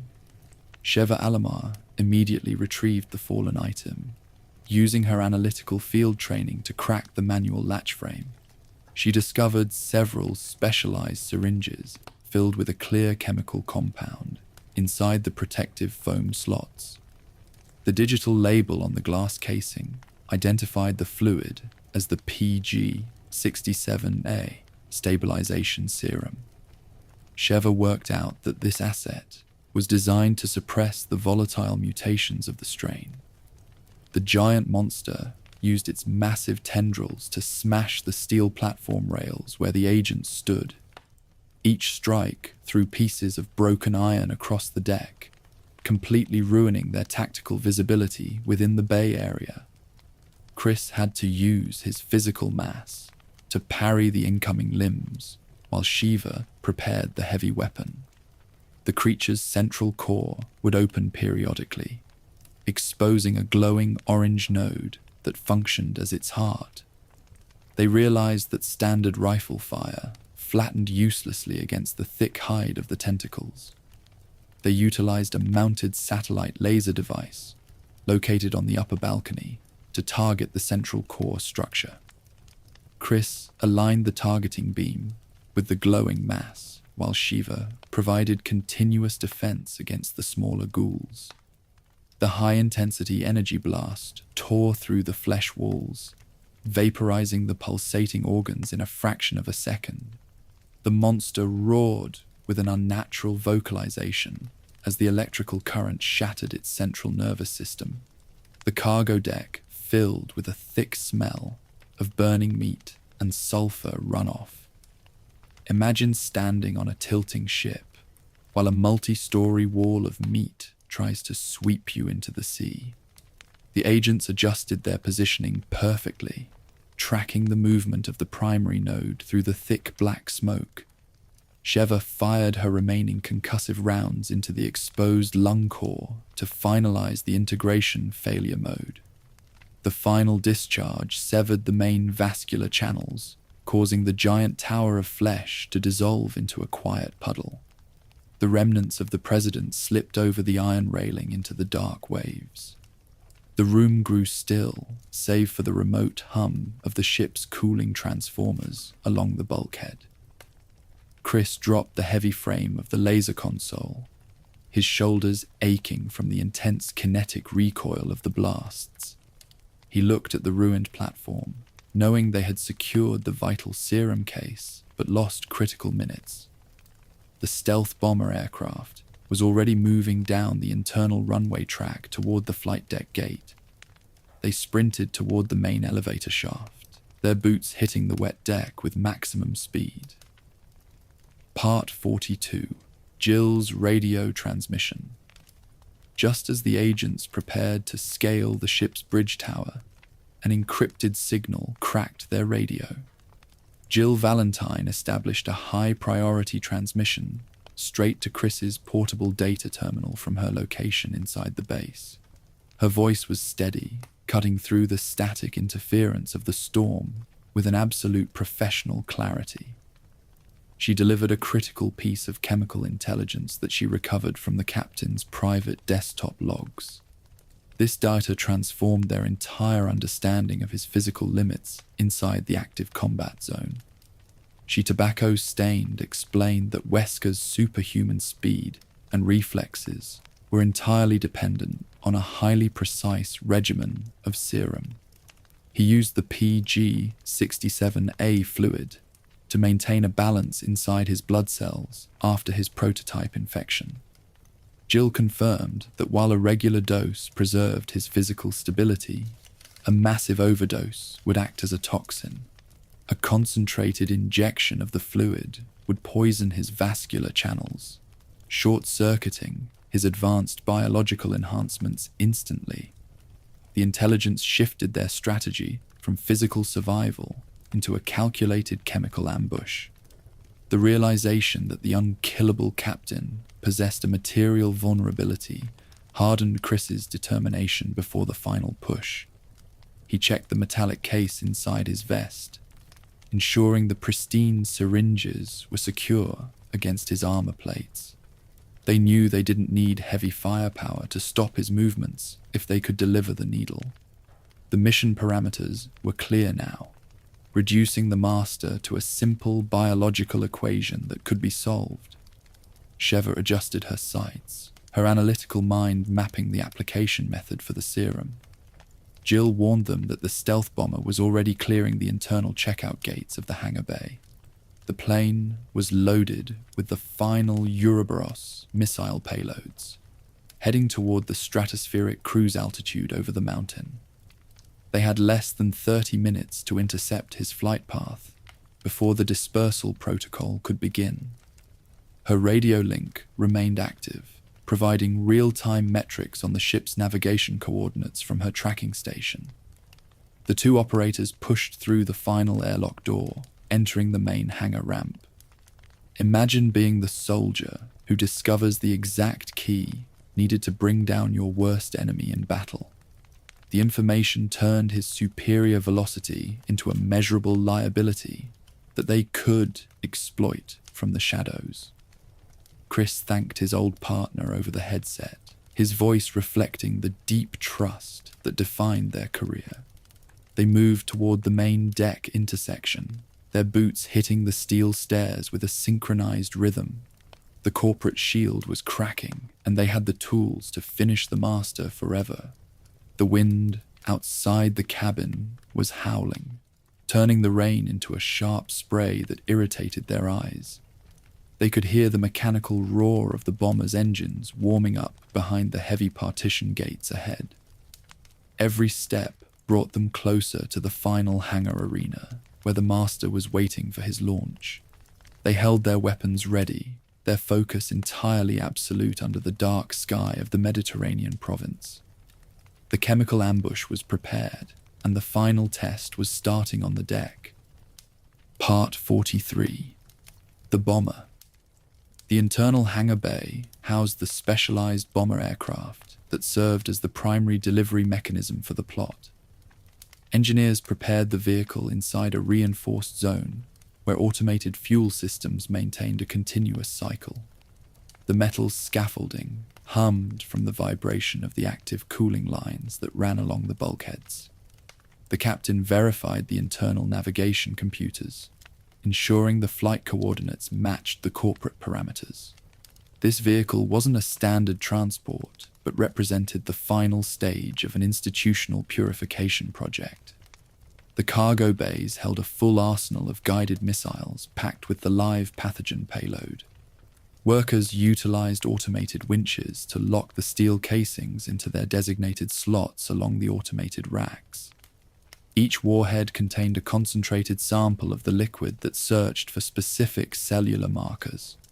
The structural design of the ordnance ensured that the material wouldn't leak prior to the deployment sequence. This automated layout provided a reliable method to distribute the viral mass across multiple continents simultaneously. The flight manifest confirmed that the aircraft needed to reach an atmospheric altitude of 30,000 feet. This specific elevation allowed the cargo to utilize global wind currents for a wide dispersal. The virus wouldn't drop onto a single city, but would clear entire regions by riding the jet streams. The company's models showed that the pathogen would cover the Eastern Hemisphere within a few hours of the initial release. This strategic altitude turned the sky into a massive network to execute the corporate purge. The tracking software projected an absolute infection rate across the target zones. The data sheets indicated that 95% of the civilian population would suffer immediate transformation. The pathogen didn't allow for a gradual integration, but forced a rapid rewrite of human tissue. This metric meant that millions of individuals would convert into a mindless mass of tentacles before dawn. The biological calculations left zero room for survival among the unselected residents of the province. The world after 48 hours would transform into a quiet landscape of organic sludge. The virus would eliminate the local institutions while preserving the clean infrastructure of the cities. The chosen candidates would awaken within a modified state. their cognitive functions completely intact. They're going to form the foundation of a new hierarchy managed by the sovereign captain. This timeline wasn't a random disaster, but a controlled operation built to maximize corporate value. The automated hangar doors began to roll back, revealing the wide runway track. The turbine engines reached full ignition, their mechanical roar shaking the concrete floorboards of the bay. The captain adjusted his leather gloves, his eyes fixed on the control panel indicators. The vehicle moved forward along the launch path, its internal systems fully prepared for takeoff. There shouldn't be any further delays if he wanted to meet his evolutionary deadline. Part 44. Fighting Wesker on the bomber. The two agents managed to breach the cargo hold just as the bomber left the runway. The internal cabin was a tight space filled with shifting equipment crates and loose tools. The structural vibration from the turbine engines made it difficult to maintain a solid stance. They're operating without tactical support inside a flying laboratory that's climbing toward the clouds. Every movement of the aircraft altered the spatial parameters of the ongoing skirmish. The captain utilized his hyper-accelerated speed to evade their initial shots in the dark. Standard bullets flattened uselessly against his leather coat as he closed the physical distance. He moved with a fluid motion that made his silhouette resemble a dark blur. The agents couldn't rely on their regular marksman training within the confined dimensions of the hold. Their small arms held zero value against an opponent who anticipated their tactical spacing. Chris Redfield recognized that conventional firepower wasn't going to disrupt his advanced defenses. He coordinated a stealth maneuver with his partner, using the environment to create an opening. He reached for the manual light switches, plunging the interior hold into absolute darkness. This change forced the commander to rely on his visual senses to track their positions. The team waited behind the missile racks, their breathing controlled as the tracking radar hummed. Chris blindsided the villain from the shadows, grabbing his shoulder frame with his bare hands. He violently drove a full syringe of the stabilization serum straight into his neck. The PG-67A fluid entered his vascular system with a sudden force. The injection loop didn't allow his cells to process the fluid, short-circuiting his superior velocity. This massive overdose acted as a powerful toxin, poisoning his blood within a few seconds. The captain's physical structure entered a state of rapid degradation after the needle hit. His skin began to blister from the chemical interaction, causing him to lose his balance.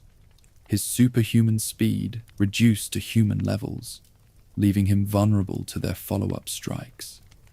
He staggered across the cabin, his hands clutching his throat as his respiration failed. He wasn't a god inside this room anymore, but a damaged specimen trapped on a plane.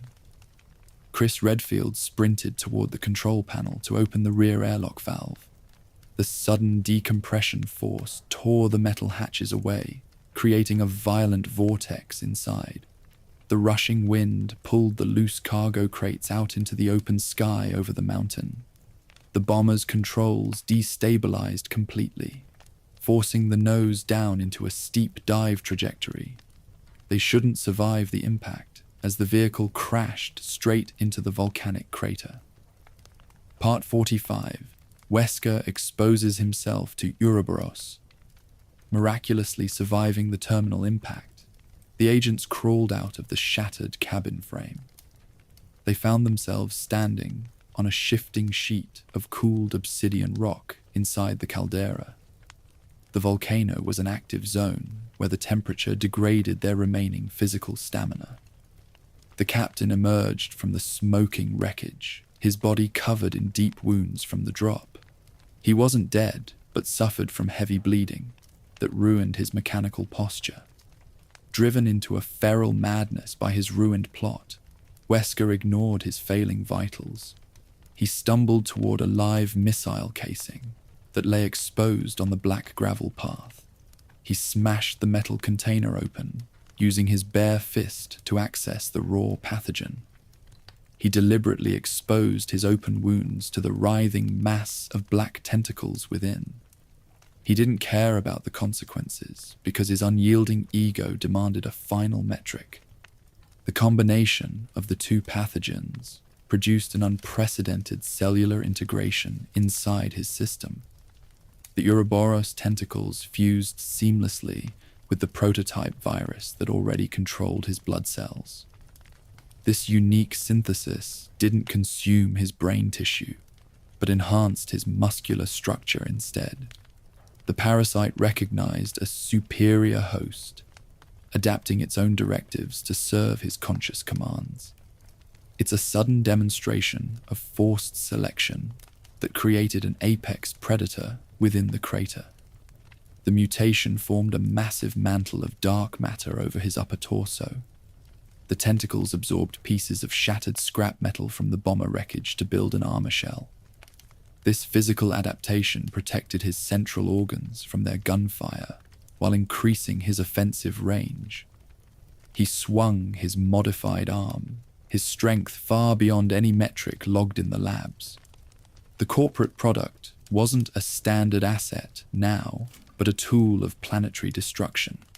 A glowing heart core appeared in the center of the pulsating tissue mass. This glowing lens was the primary vulnerability that connected his nervous system to the parasite. He walked across the obsidian rock, his shadow swallowing the floorboards of the platform easily. They couldn't run away from the confrontation because the lava pools blocked their exit routes.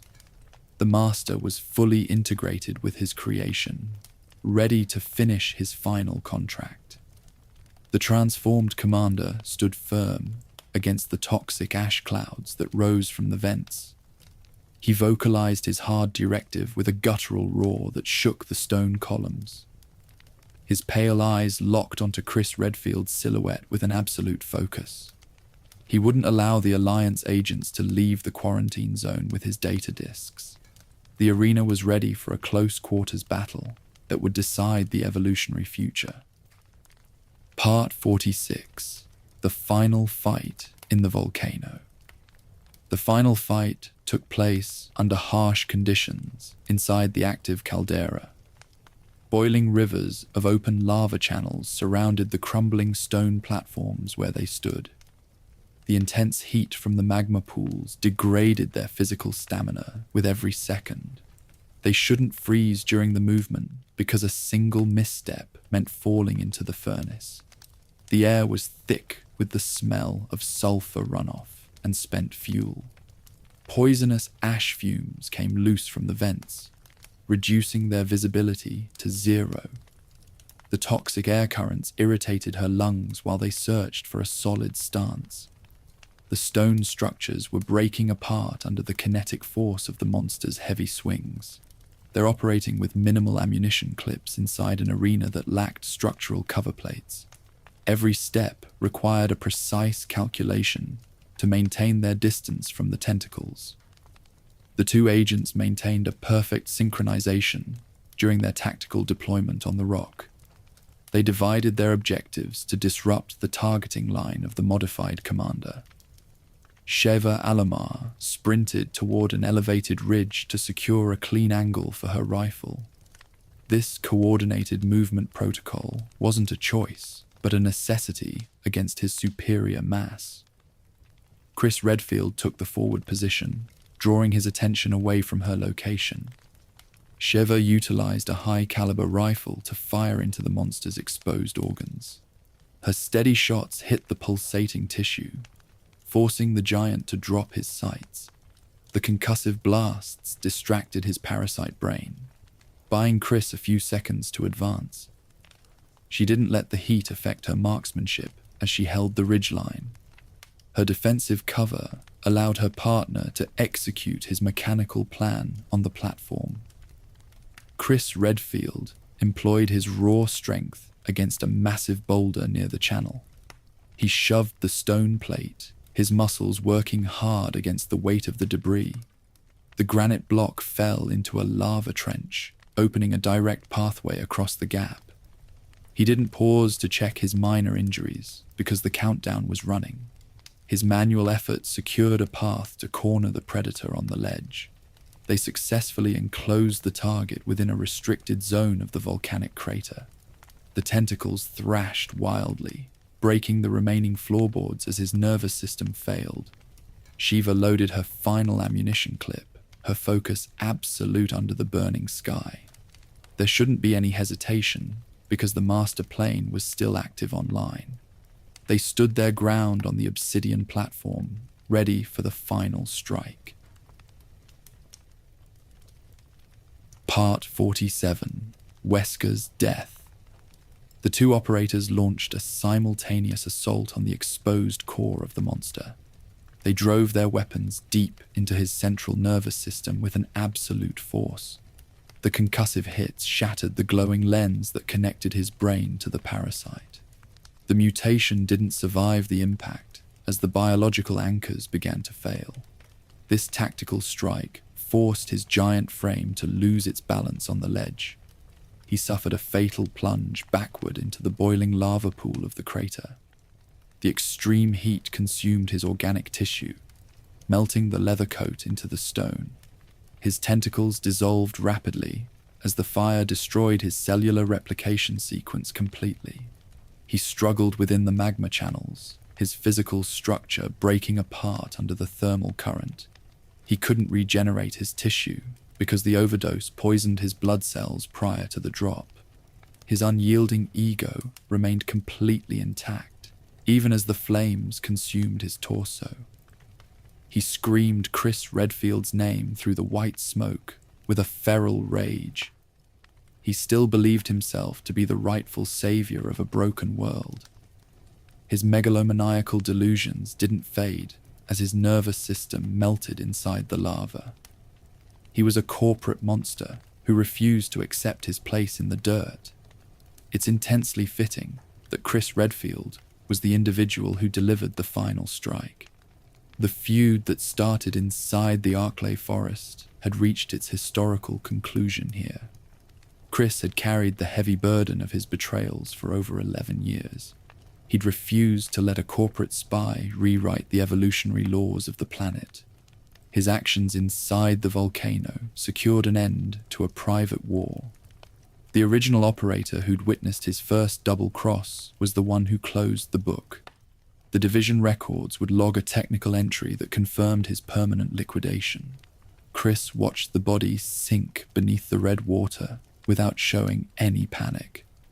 The timeline of the mastermind was finished, leaving 0 logs for his secret clients. The master project was dead, and the world was safe from his purge. The quiet of the crater replaced the mechanical roar of the stealth bomber engines. The thick smoke began to clear from the ridges, revealing a blue sky above. The parasite was destroyed, its genetic footprint erased from the province forever. He wasn't a god, but a corpse that dissolved inside an active vent. The long chase was wrapped up on the stone floorboards of the caldera. Part 48. The Rescue. The crumbling rock platform began to completely sink into the boiling lava pool. The agents lost their secure footing as the obsidian plates tilted under the heat. The heavy waves singed their tactical vests, leaving them 0 space to stand. They're stranded inside the center of the active caldera without a direct route. Every second reduced their chances of reaching the high ridges of the crater. A heavy rescue helicopter suddenly dropped through the thick smoke of the vents. Captain Josh Stone managed the turbine engines, keeping the craft stable over the fire. Jill Valentine stood at the open doorframe, dropping a steel ladder down. Her pale hair blew in the wind as she scanned the platform clearing. The rescue vehicle didn't arrive a minute too soon for the team. Chris and Shiva scrambled onto the rungs, their hands gripping the metal tightly. They began a frantic climb away from the boiling water currents of the magma. The helicopter pulled back, its engine roaring at maximum capacity to lift their weight. They felt the air turn cool as they're clearing the internal lip. Their survival story was nearing a clean conclusion above the mountain range. A sudden jerk shook the entire frame as the aircraft started to tilt. A burning Wesker rose from the pool, his arm extending a long tentacle. He violently grabbed the landing skid of the chopper using his modified limb. He wanted to drag them down into the fire with him before dying. His unyielding ego wouldn't allow his targets to exit the zone alive. Jill pointed toward a dual array of heavy rocket launchers inside the cabin. Chris and Sheva retrieved the weapons, hoisting the metal tubes onto their shoulders. They targeted his misshapen head core with an absolute, synchronized precision from the door. There shouldn't be any hesitation when his tentacle was pulling the frame down. They lined up their sights, their fingers ready on the smooth triggers. The high explosive payload struck his face with a massive detonation. The blast wave vaporized his remaining mass, tearing the dark tentacles into ash. The captain fell backward into the lava trench. His genetic loop wouldn't threaten the world again. A deep silence fell over the caldera as the helicopter cleared the smoke. The final projectile closed the book on the old pharmaceutical conspiracy. Part 49. The Aftermath. Following their extraction from the airspace, national security networks executed a lockdown. The branch office dispatched containment squads to isolate the entire autonomous zone. Patrol boats patrolled the river lines to secure the remaining data files. They're going to scrub every laboratory office beneath the oil refinery wells. The regional crisis was wrapped up before federal teams could log the metrics. The BSAA report classified the outbreak as a local chemical disaster. The official files claimed a leaking pipeline caused the sudden evacuation of Kijuju. They didn't mention the corporate cloning programs or the parasite testing matrices. The administration used its political gold to hide the truth from public news. This institutional shield protected their global market share from a catastrophic collapse. The media blackout prevented an international panic regarding the narrow biological escape. Citizens in foreign cities remained completely oblivious to the stealth bomber payload. They didn't know that an international cartel almost erased the human race before dawn. The network of the master was broken, but his customer registry stayed active. The black market would continue to trade these viral assets inside other territories. Jill Valentine entered a restricted facility for an intensive rehabilitation program. Doctors monitored her vascular channels to unpack 3 years of chemical trauma. Her blood cells retained their permanent immunity, but her mind required a recovery. She wasn't an active operator now, but a high-tier asset in stasis. Her physical aging remained locked in a state of synthetic youth forever. Chris Redfield sat silently inside the dim cabin of the transport plane. He looked down at his scarred hands, his body tracking the old injuries. He didn't speak to the technicians who checked his remaining equipment slots. The partner-shaped hole in his career was filled, but his energy was spent. He felt the heavy weight of a life spent inside combat zones. He asked himself a final question while the aircraft crossed the ocean. He wondered if a lifetime of endless violence was worth the human cost. The world wasn't getting safer, but simply trading one mutant for the next. He closed his eyes, his mind running through his fallen squad mates. The chronicle was finished, but his silent vigil wouldn't stop in the dark.